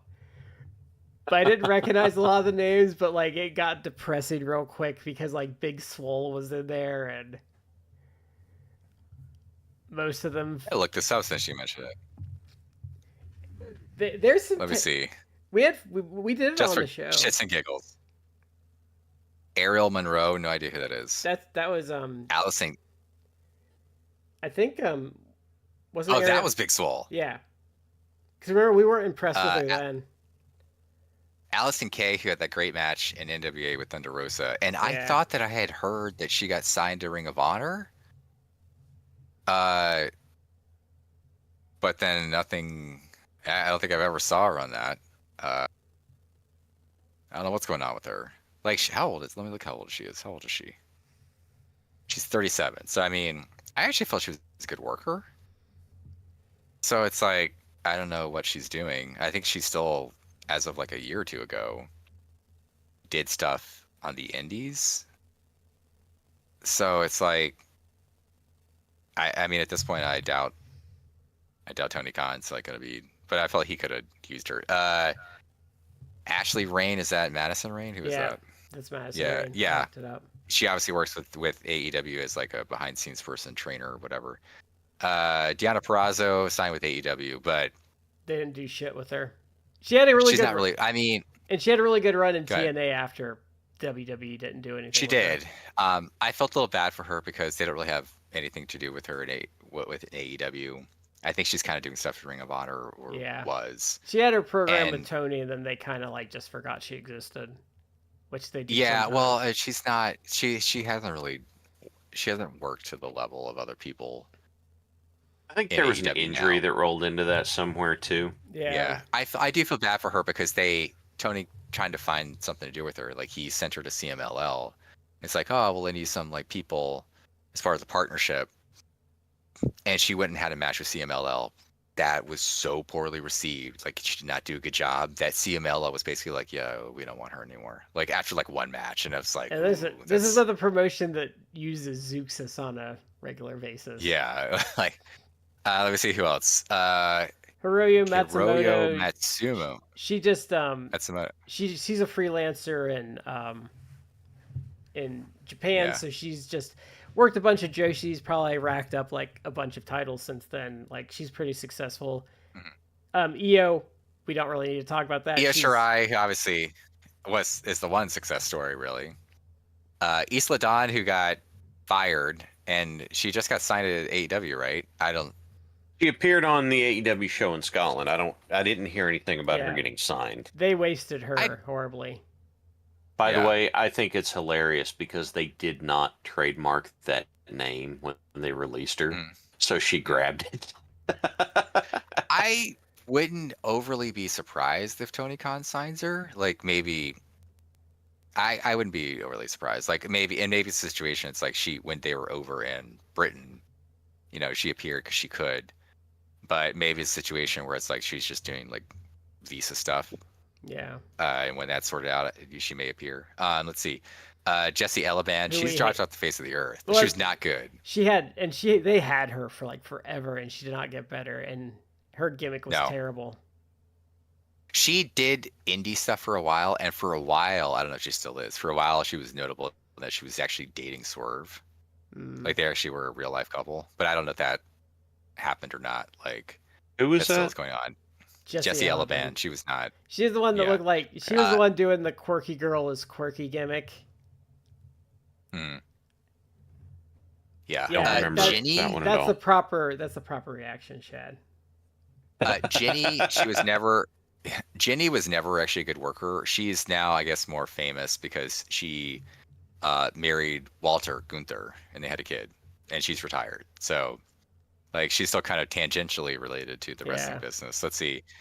Casey Catanzaro, they kept her around forever. They just finally released her this year or last year. They gave her, and people still pretend she's good. They gave her a terrible name. She was Katana Chance when she came up. Yeah. Mm-hmm. God, that's such a stupid name. They were hyping her in this. I remember like that because she was small and she was like a gymnast, and it's like she could do She like did, She was from American Ninja Warrior. Yeah, that's what she was. Yeah, getting she hyped could- up for. she could do like some athletic stuff, but it's like she never got better. And again, this is 2018. I think they just Yeah. released her like this year, so they kept her around like 7 years, and she just never got better. Nope. Caitlyn, this was like I was actually surprised they never brought Caitlyn. Like when they brought Caitlyn was She was back in the coming day, back. like the Divas era. She came back and she had like bulked up and like had kind of improved as a worker, and then they did nothing with her. They did nothing with her. I was like, I thought, oh, like this is their way of like they're gonna bring her back. They never did. And she was like, she looked pretty good in the tournament. I was kind of surprised. Karen Q is still there. She's Wendy Chu, but they like wrote more recently they shipped her off to Evolve. So it's like you're in the developmental of developmental. They have nothing for you, Yeah. lady. She's an 11-year vet and she's still in their developmental. Yeah. Kavita Devi, she is from India. Like she's I think retired. I think I heard she like they fired her. She's one of those leftovers her, when they were trying to get into India, I think. Yeah. Killer Kelly is still like doing stuff. She was most recently with TNA. She might still be with TNA. She was with she had a baby recently. Yeah. So I think that's why she was out. But I think she's at least coming back and doing stuff on the indie scene. She may still be with the TNA. I don't know. Highly entertaining. She's probably one of the better. She's probably like one of the best workers in this whole thing, honestly. Yeah. Lacey Lane was also known as Kaden Carter, who was Casey Catanzaro, Katana Chances. Yeah, same. And she's also not good. Yeah. But they also another one they pretend because Tony Khan is basically going to do like a women's tag division. There are people who are advocating for the two of them to be like a tag team, and it's like why? They're not good. Like especially in literally like the last few days in Japan, because Syuri went back to Japan and Hikaru Shida is back in Japan for visa reasons, whatever.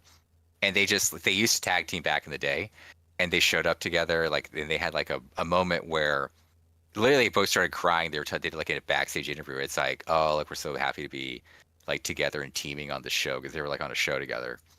And it's like Syuri got just had elbow surgery, and it's like, look, I don't know if y'all realize this. Once she's like fully healed and everything's good, like Tony Khan is probably going to have them be in that women's tag division together as a tag team, or the goal was probably to have them be like the inaugural champs. Like they're probably going to do something with them. You're going to tell me like you want to push Katana Chance and Lacey Lane or whatever. Like you want to eat Laney Lane. You want to actually. I would say no, it's I not would say work. Casey's a little better than Lacey, but that's really not like saying anything. Yeah. MJ Jenkins, who I don't remember who that is. No idea who that is. Hold on, like I lost my place. Mako Satomura. Satomura was great, but then they had her for like contract for years, and they had her be like the NXT UK women's champ for years, and no one watched it. And then they had her lose that to who's the girl who went and did OnlyFans? Cora Jade? Well, No, she's doing it now, but I mean like Or back in the Mandy day. Rose. Mandy Rose, yeah. Yeah. Yeah, shows how little I care. God, what kind of creep does it sound like whenever those are... Mm. Never mind, go ahead. She just retired Mercedes this year Martinez. for Satomura. Mercedes Martinez, who most recently was with Ring of Honor. I don't even know if she's still doing stuff, whatever. Mia Yim, who's still there. I was gonna say actually Mia Yim, since that was fired, went to like TNA, and then got brought back, and is on the main roster, but they do nothing with. I was gonna say with They don't Mercedes, want her to knock anybody out with a reckless kick. I was gonna say Mercedes got knocked the fuck out by that one lady, and then released. Zia Lee. Yeah. Yeah, that's what it was. That's what I was thinking of, yeah. Yeah. Canadian chick, Nicole Matthews. She's got banned from the U.S. right. She got after banned that. for like 5 that's done. years. Yeah. But That's over. She's back, and actually, I actually said it a few days ago, like on our Discord, like I actually would not. I think that it would be an awesome thing if like Tony Khan like were to hire her, like for Ring of Honor, because she's a vet. she's good. It's like you actually could get a lot of people like a wealth of knowledge. Like imagine someone like Billy Starks like working with her. Yeah. I know Billy Starks is like working with one of the best in the world in Athena, but like I think that Nicole Matthews could be like she'd be like the perfect like gatekeeper. It's like you can have her, she can go out there and have a good match with like tons of people. Yeah. Who else? Priscilla Kelly. She was there forever. Gigi Dolan and Gigi nothing. Dolan. Yeah, not good. Rachel She's Evers. okay. Isn't that That's Rachel Ellering? Yeah. Yeah. Isn't she signed to like AEW? A Ring of Honor? Yeah. I think so. Yes. She's not that great. She's okay. think she's okay. She's okay. She's not like amazing, but she's like a quality hand. That's Reina Gonzalez. That's Reina Gonzalez, aka Raquel. So they're still doing stuff with her. And she's terrible. Rhea Ripley. The Fed pillars don't even defend Raquel because her character is she like has a back. I think is what her character is. Yeah. Rhea Ripley, obviously, I would actually argue that Rhea Ripley, in some cases for the wrong reasons, is like their actually legit biggest women's star. It's not like Becky. It's Rhea Ripley. She has I'm not saying anything against her. I think she's a star and everything, but like the perving with her, like the goth mommy thing with her, like really just grosses me out. So I don't enjoy her stuff. That's why I said like she's their most popular, probably their most popular female performer, biggest women's star sometimes for the wrong reasons. Like she's not. I actually don't think she's a bad. No, she's not. It's not like Liv Morgan that's pure gooner bait. Like Rhea Ripley actually has a lot of merit as a worker, so it's hard. So I don't want to like totally. It's not her fault. I'm gonna say that. It's not, but I think she also kind of has leaned into it a little bit because it's like, why not? Like this is making her popular. Because like I do think that wrestling career is gonna end at some point. You need that army of simps ready and willing to like be pay pigs. So she's playing the long game. I do think she's a pretty good worker. I actually think that she's actually slimmed down a little bit. I mean, like she's not as bulky as she was like a couple years ago. And I think that actually has improved. Like there's some people, it's like, I could say this about the men, so I'm not making discussion just about women.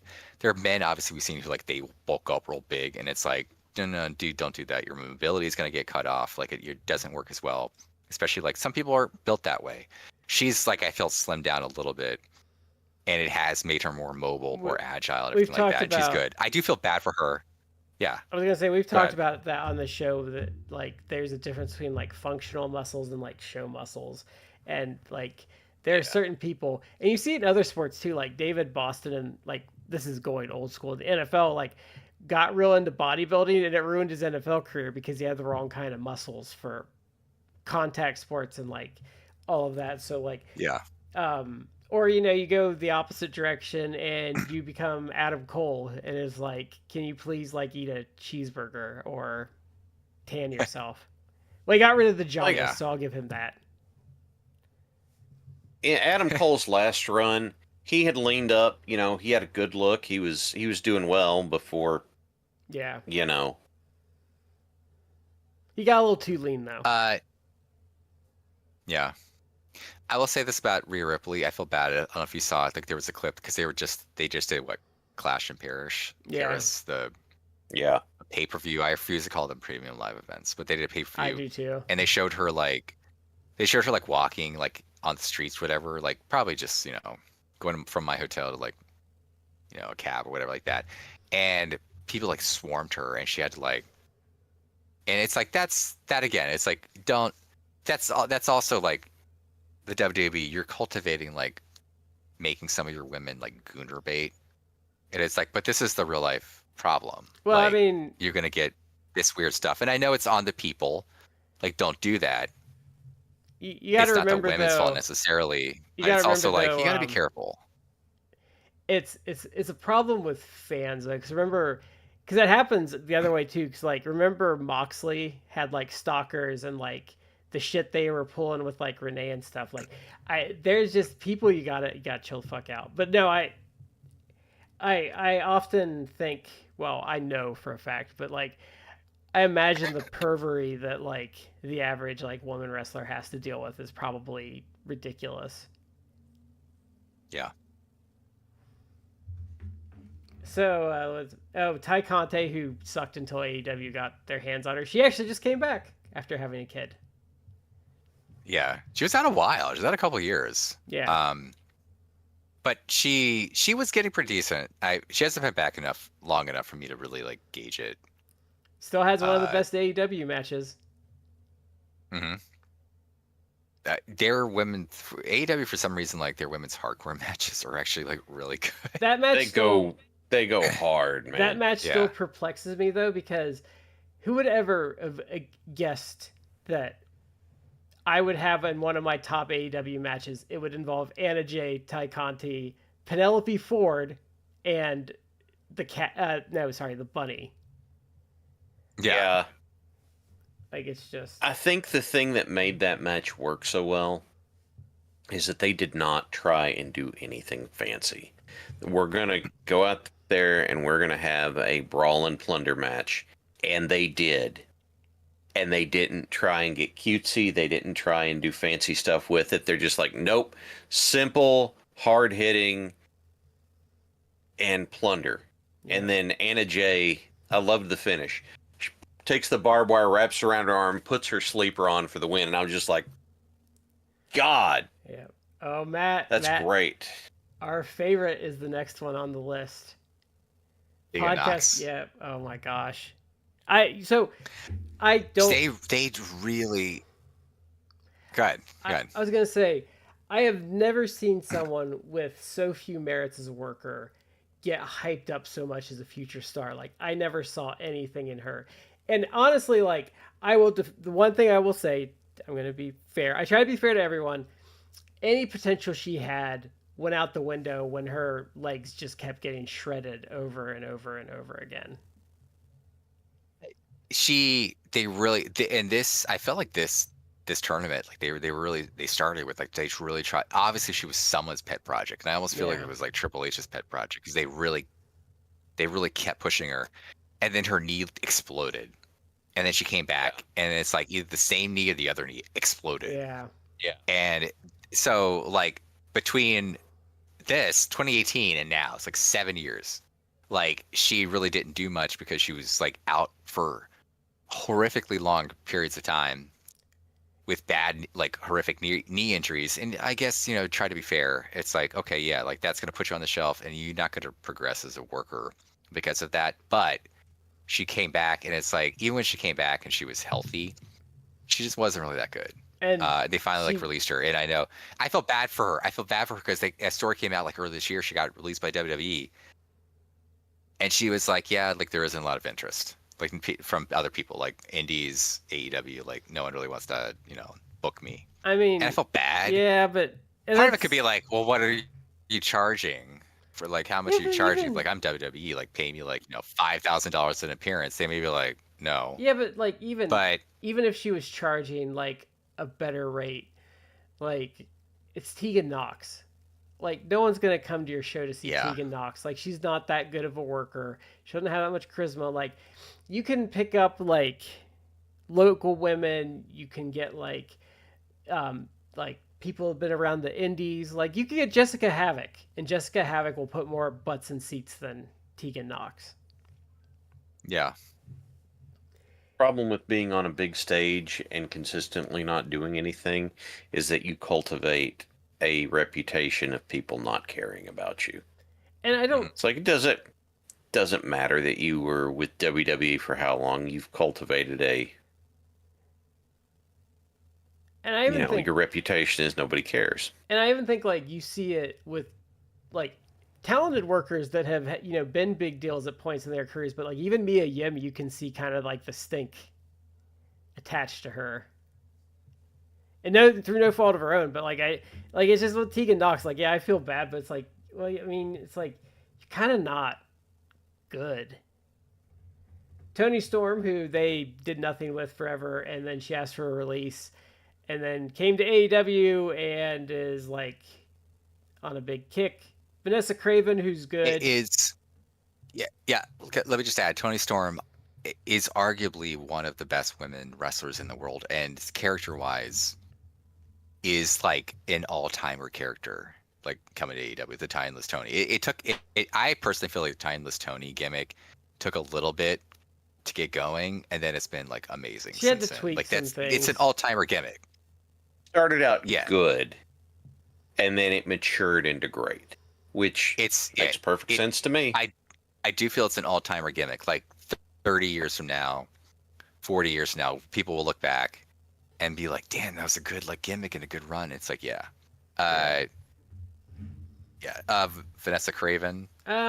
She's I like Vanessa Craven. I think though the sad thing for her is I think what people are always going to associate her with is she is one of Joey Ryan's accusers and probably the most vocal one. Yeah. But she's a good worker. Then She's pretty good. I think the problem with her even here was that she's older. Like she's in her 40s now. So 43. even 7 years ago, she was probably like, yeah, she was like already like edging into like late 30s. So it's like they were never really going to do anything with her. And I think it was bad timing. I think if AEW had come along earlier, she would have had a run there. Zia Brookside, who, she just didn't pan out. She's not really that good of a worker, and they kept her around. I think she was in NXT UK after this, but they kept her around and let her go, and then she went to Stardom, and she was to Stardom for a while, briefly. Like she did like a tour there.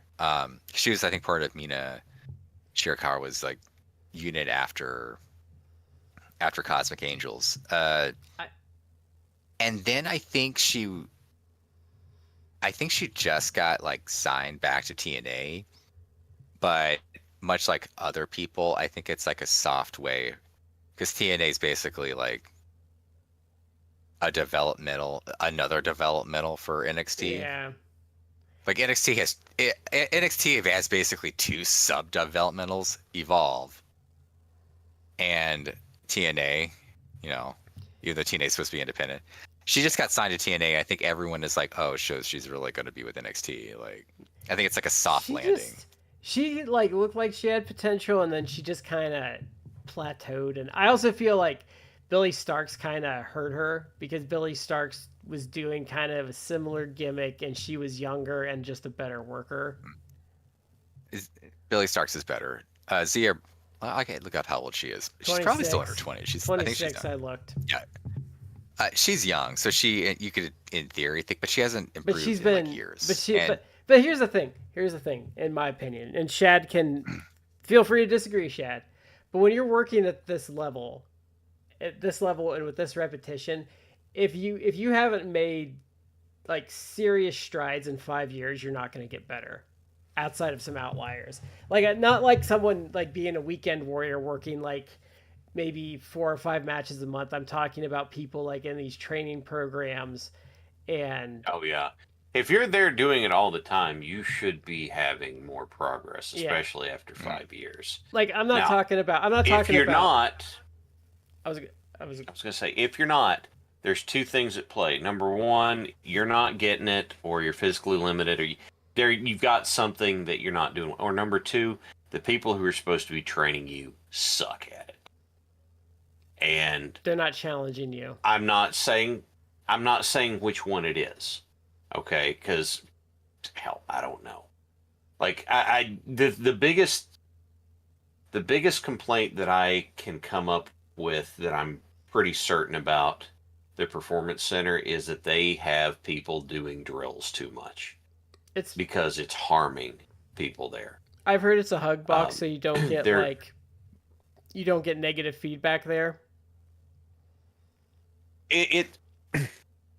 I'm not going to that part. I don't have anything to go with on it, so I'm not commenting on that one. I just see, in terms of injuries and that sort of stuff, there's too many damn drills. And not enough anything else. And I would guess that they're doing that to fill time so people aren't just sitting around. There's something with the way they train the women for all of them to be blowing out their ACLs. And that's not just us talking about it. The guy that, I can never remember his name, the guy that does the show with Dutch. and Stevie. Oh, the wrestling shoot interview guy? Is it Tony? I don't know. He's even said on a couple of podcasts when he's kind of his own deal, but he even brought up how much, I think he talked about it with Stevie. He talked about all the women tearing their ACLs. But I just think because it's basically just glorified CrossFit. Yeah. And it's not like the drills that they're doing. It's like basically glorified CrossFit drills, and it's like if you ever have done CrossFit, people get injured with CrossFit all the time. Like it's not exactly the skill set that you should be doing when you're learning pro wrestling. It's like some of the things, and by that I mean, even if it's like, well, you got to get these guys in shape and everything like that. It's like, yes, okay, but you also don't need to be doing certain things. Like, don't have them do drills that could have a high risk of injury to like your knees, for example. Like Bailey. When it's like they don't necessarily need to do that. Like, yes, they don't need to be standing there doing. Yeah, they don't need to be doing free squats for a half hour. Yeah, like don't do that.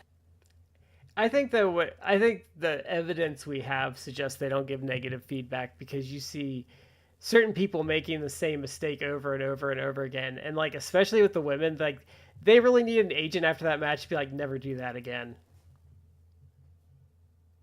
It could be that there's no negative feedback, or it could be they're getting conflicting stuff from different trainers. That's true too. I don't know.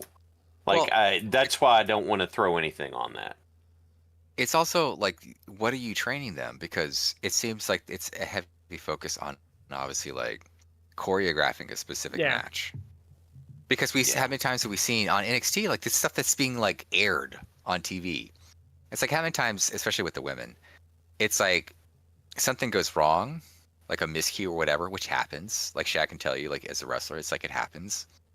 Like, and then they're completely lost. Yeah. And it's obvious that they're lost, and like they have to redo, or they have to try and it's like, well, I know this is the next thing in the sequence, so I got to do it, and it just looks like shit because it's like, well, no, this doesn't work. You got to call an audible because something went wrong. Like just do something, and they cannot do it. Yeah. Because they don't know how to do it. It's just they know the choreography. I know it's supposed to like do this next. It's like it's not hard. Yeah. Something goes wrong, drop down, grab a headlock, talk for a second, and say, how do we get, where do we go from here? That's they can't do that, and they're not trained to do that. So, but I'm not. But like even as a non-worker, that would be my first instinct. Would be like if I forgot something, I'd like slap a headlock on Shad, and be like, Shad, what the fuck am I doing? I forgot. That was the conversation. Go ahead, Brad. Or you Chad would be like, you dumbass, you could just like take a powder to do this. And I'd be like, oh, okay. Take like a powder outside, like do a Larry Zbyszko like stall, like whatever. Like you get inside, and then you could be like, slap a move on a guy, or the guy could have the guy slap a move on you, and be like, oh, dude, I fucked up. Like, what am I supposed to do next? And like talk it out there. Like, or you bounce. There's ways you can do it. Or you bounce me out of the ring and you tell the ref, like, hey, tell that dumbass we have to do this. And then the ref goes and checks on me and says, hey, he said we're doing this. And like, oh, okay. So what I consider to be the best match in TNA Impact history was AJ Styles, Christopher Daniels, and Samoa Joe for the X Division title. They screwed up in that, like halfway through the runtime, someone accidentally did what the finishing spot was supposed to be early, and they're all like grabbing hold of each other going, okay, what happened there? I think someone screwed up. I think you're right. Okay, what are we going to do? Okay, this is what we're going to do now. Right? It is an essential skill to have in your skill set. People who could call an entire match in the back and have that work consistently are vanishingly small.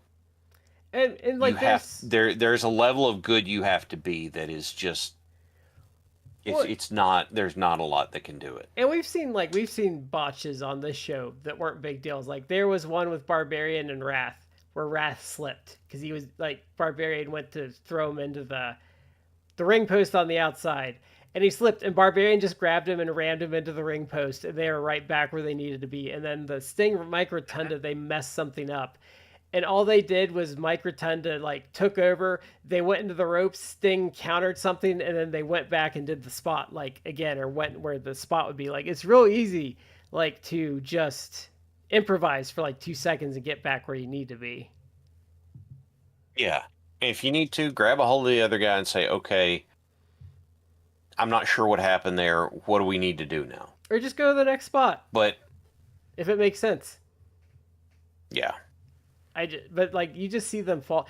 And Charlotte had a problem with that for a long time too. Is if something went wrong, she couldn't deviate. yeah. Oh, we still have a couple left.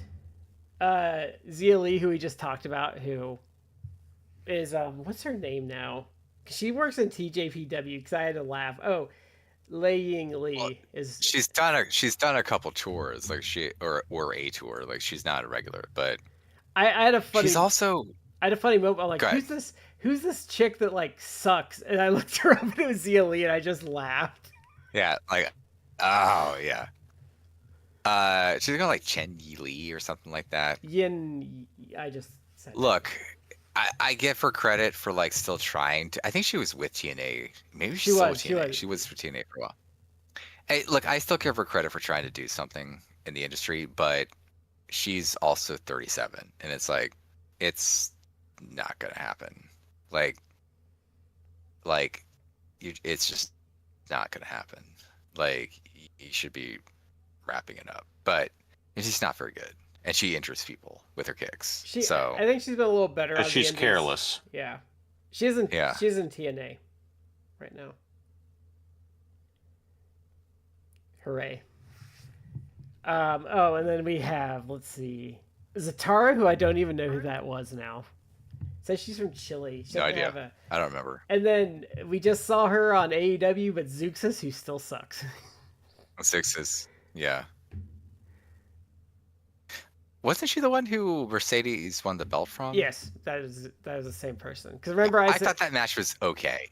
she wasn't very good. It was okay. It wasn't great, but it wasn't terrible. Like, so it's possible that Xerxes has improved. She's still not very good. So there were a couple successes from that, but a long line of failure. And then there's Big Swole, who's just her own level of fail. I don't think she even wrestles anymore. I haven't heard her wrestle in like years. She did that one show with Tasha Steele, I think was one of the last ones where it was just god awful. Mm. Let's see. I think we have time for one more question here. Let's see. Who is your wrestler of the year so far for 2025? I'd say probably Adam Page. That's what I was gonna say. I'm sitting here thinking about it, and I would say it's a toss-up between Hangman and maybe Bandito. Bandito's had a good year. Bandito has come on so strong this year that it has actually made me turn around and be like, okay, I see the vision. This is a guy that if and hopefully he does. I mean, back like a few years ago when he was talking, like he had said almost not quite that it's like, oh, my dream is WWE. He's not quite like that. But I remember before he signed with AEW, he was like, oh yeah, WWE wanted me. Like they gave me a car to like drive around in for the weekend. It's like he was really impressed by them. But he ultimately signed with AEW. And I think he saw I think he saw how Dragon Lee turned out, and he was like, nope. Yeah. So but I do have another. Oh, go ahead. I'm sorry. I hope he.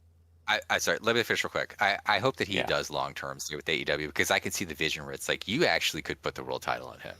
And not only will your fan base love it, but you have the potential to develop like a real star. Like it's perhaps unfair to say like a Rey Mysterio type star because Rey Mysterio is a legend, but it's also like, well, maybe you can create a new legend. You can create your own new Rey Mysterio with Bandito. He's that good. He's so good. Tony has a real affection for him that he doesn't have for a lot of people. And I think it really comes through. And I would say I think Bandito like sees that too. Mm-hmm. So And I think I you saw what have happened with Dragon. one other candidate for wrestler of the year that should go with those two, and that's Konosuke Takeshita. Yeah, he was on my mind. I would, because I think if I reviewed his G1 stuff, he would probably like shoot right up to the top there. Yeah. He's another guy who they could eventually put the world title on, and people probably won't blink an eye. Like he's very popular with the fan base, and he's just that good. Yeah. He's like he's like undeniably good. I think Mhm. I think he's gonna be propping New Japan up on his back all by his lonesome for next year. He might be. He whether they do it sooner, meaning like by the end of this year or Mhm. later, like that he is a guy who will hold the world, the IWGP. Yeah, because he's title all they at some got. point. He's literally all they have right now. They are so. Let me look him devoid up. of Isn't talent. he like at best like 30? Yeah. Let me see. Did you see Yeah. the video? You know how he's a He's. special. I think Yes. he's 27 because like Yuka He's- Sakazaki's he's- 2 years older than him. He's 30. Do you know how Oh, you know? He just my turned bad. 30 this. He just turned 30 this year in March. You know how you know he's a special talent is when he won the G1. They announced it at a DDT show, and it got like a standing ovation from their crowd. Yeah. Like I don't think you get that level of connection with an audience that often. Like that you're in a completely different promotion and you don't even wrestle for that promotion much, and they still have that level of affection for you.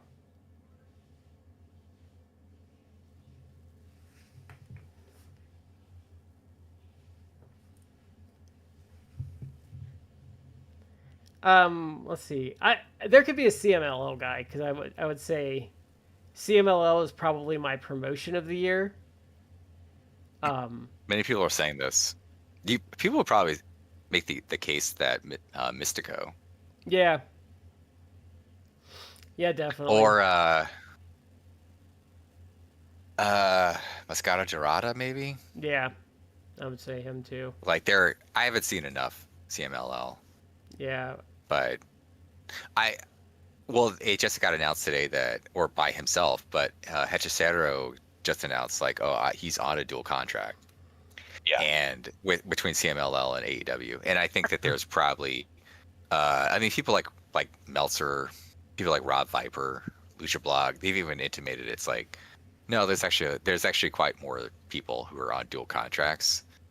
Yeah, who because the WWE is not going to swoop in and snatch up because Tony Khan learned from some mistakes and he signed people to dual contracts. I would argue. It would not surprise me if someone like in women's wrestling, Persephone, because she appeared on Forbidden Door, and she's made comments before about she wants to face Mercedes. It's like Tony Khan's learned from last year's Stephanie Backer situation. Like I would be extremely doubtful that he doesn't have like someone like her on a dual contract because he's not gonna potentially set up a Mercedes match that it's like, well, then she's going to get snatched up with the WWE. Like, so I think I can see that. I think people don't understand like the economics of why that's important and why like WWE is kind of like might be a less desirable location than like for something like AAA because the thing with like AAA is they're cutting their contracted people off from indie dates in the US. And what people don't understand, especially like I think that's it's going to be a selling point of Stardom, and it's a big reason like TJPW is like successful right now, is for something like TJPW or like workers from Japan or Mexico being able to come to the U.S. and get paid in American dollars and taking that back to like your home country, like it's a stronger currency you're getting paid in. And like that's why TJPW, like even though Marigold draws a little better, like TJPW is going to absolutely bury them in how much money they drew this year because they had successful U.S. shows, and that's just going to be like a massive amount of money. But like, I think that's where like someone like Tony Khan offering dual contracts is important though because it's like, hey, hey, I'm going to pay you like I said in U.S. dollars, and that's going to be attractive to a lot of workers. Well, and he can be in a situation where some of these guys like the dual contract Obviously, the goal would be like, well, let me get on AEW television, get booked for their shows. But it could also be like, we'll sign into a contract so they don't go to WWE. And it's like, yeah, we'll pay you. I'll pay you like a few thousand if I book you for the shows for AEW shows. I'll obviously pay you more. But they could get a few thousand, and then it'd be like, well, you can't go to like AAA, WWE, but we'll pay you a few thousand, but you can still like work whatever dates, because that's a thing now that's a real thing. And people like Rob Viper on Twitter or Lucha Blog have talked about, which is a real factor. This is the issue that now TKO running AAA, WWE running AAA, that they're going to run into is like, yeah, they may want to try to poach Mexican talent so that AEW and CMLL doesn't have it, but they're doing what they've always done, where it's like, oh, sign a contract, and it's like, oh, but you can only work for our shows. And it's like, Yeah. the problem with some of these guys, as Rob Viper or Lucha Block have said, it's like some of these guys, like they can just work the weekend, but they can work multiple indie dates in Mexico, or they could cross the border into America and do like indie shows in America, California, Texas, whatever, and make, all things considered, like thousands of dollars. And like they can just bank working indie shows either in Mexico or America or both. And like when you go to California, they can't do that with AAA. And when you go to Yeah. California, they have pure lucha shows they can work. Probably in Texas too. So let's say if you're like at least like a mid to upper level lucha guy, like you're getting like your regular Mexican gigs for CMLL, let's say, or even like one of the bigger indie promotions in Mexico. So you're making like a decent amount there, but then you could also do like other indie dates. You can do like 2-3 other indie dates a weekend, or you can go to America. So maybe like every weekend or every week, you're clearing like $5,000, $6,000, $7,000, $8,000. Like, or you could go to AAA, and it's like, yeah, like basically it all works out to you're getting paid, let's say $100,000 a year. You know, it's like, well, I'm gonna get $100,000 a year. It's like, that's great, but that's a little less than $2,000 like a week or whatever it is. Well, like, I mean, you'd have to make, you could make way more money working that schedule. And like like the non-WWE TKO AAA schedule, doing your own thing, you can make way more money. Like, why wouldn't they do that? And if you have like a name too, or even if you're just coming over as an international star, like probably a good weekend, like you could probably make like, probably like the median income of like for a month in Mexico over a weekend. Mm-hmm. If you get like some good paydays. And you could probably demand that, especially if you're like a CMLL talent. Like, oh, like, yeah, you want to put that on the thing, like, and you don't even have to travel that far for like Texas and stuff either. No. But I think like I said, like, and WWE, I think also isn't gonna want to pay. They just want to block the market off and pay them nothing. Because as soon as they didn't learn from the Eric Bischoff vacuum everything up move. That's the whole reason why they want AEW to die, because they want to have a monopoly again, and it's for the explicit purpose of just paying people peanuts. Yeah. There's no other competition other than the indies. So, like we had to pay you the last contract. We had to pay you like, $250,000 because of the competition. But it's like, we'll give you like $100,000 contract, take it or leave it. And it's like they want to do that. They and that's insane. A company that is worth billions of dollars, they want to lowball that much. Yeah. Well, and like look at when they realized they were gonna have to spend money to like poach CMLL talent, they totally backed off. Mm-hmm.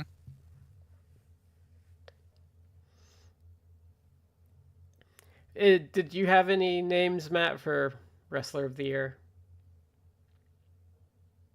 I said like Adam Page and Bandito. I think those two are a strong competition. Takesha's a good choice. Yeah. Like those three are like pretty strong. I think it's been a little bit of a down year in like other areas. Like I don't think you have like the wealth. And like I said, I haven't seen enough CMLL. Like I think just based on their commercial success this year and how hot they've been, I think they have to be promotion of the year. The thing about Wrestler of the Year that's going on this year, I think, is that there's just been so much. Number one, there's so much good stuff happening that it's harder to stand out. Number two, a lot of people who would be in the running for that have been hurt in one way or another. And they're trying to, you know, so in limiting what they're doing, they're not, they're just not doing as much. In the lead out to All In, Swerve didn't wrestle a whole lot. He did a lot of interviews. And, Osprey didn't either. And Joe is out for. Is he out for a Twisted Metal or did he have an injury? He was out for Twisted Metal. Because he was having a pretty solid. I don't think he was Wrestler of the Year, but Joe was having a quietly strong year. Dude, the ops were, well, as often as we got them on TV, the ops were great. Yeah. So it's hard to pin down a Wrestler of the Year just because a lot of perennial favorites are either out hurt or, in Moxley's case, I think that he was trying to keep people hating him by doing things in matches that we were kind of like, why? And, why is the leader of the Death Riders doing chain wrestling with somebody, But it's, I get the thought process behind it. I just don't agree with it. I could see if I didn't segment it, to men and women, I could conceivably see myself giving it to Tony Storm. Too. Yeah, that felt like kind of a gimme. Because what other woman has had the kind of year Tony Storm has had? Good luck. Then you say that, and it's like what other man has had the kind of year Tony Storm has had? Adam Page. I think, and so here just between the two of them. Because I almost broke that rule for Suri, but I think we do say male Wrestler of the Year and woman Wrestler of the Year. But like I think if it was just a neutral Wrestler of the Year, she would be probably like she'd be number 2 or 3 on that list, and she might even be number 1 depending on what she does, because like the Mariah May matches are really good. Those drew really well. I think underrated how well that drew. Her Mercedes match was really good. There was the one Mina Shirakawa match was pretty good. The God, she just had another one that was really good, and I can't remember what it was. I'll remember it like as soon as the show's over and curse myself. Is it the one with Mina? No, I said Mina.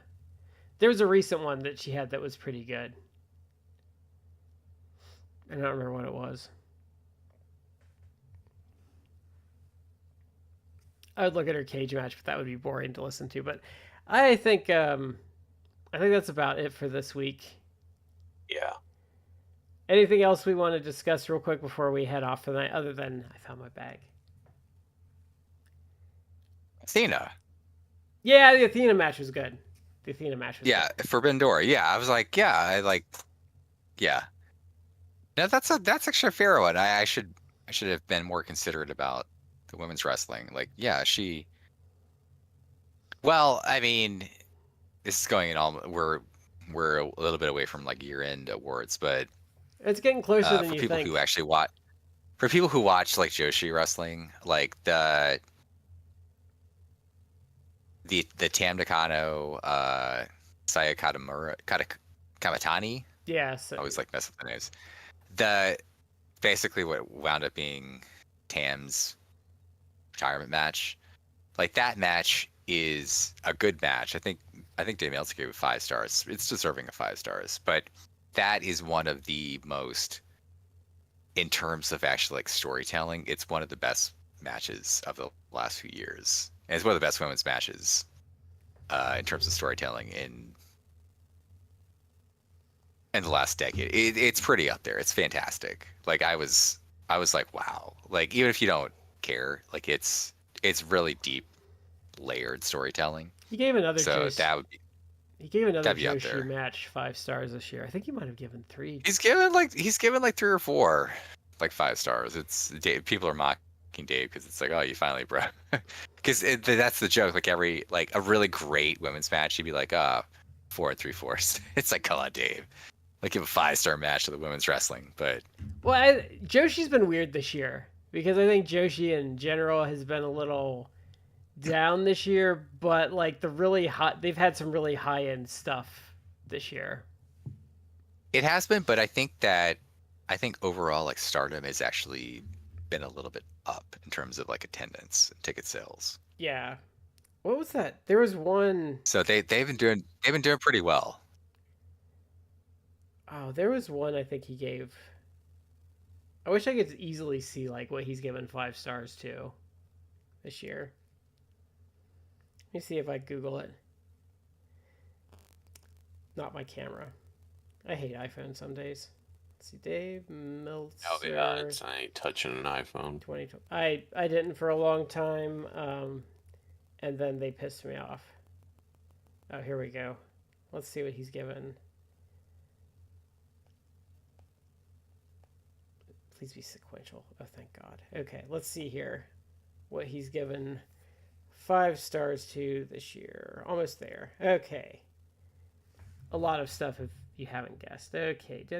Okay, let's see here.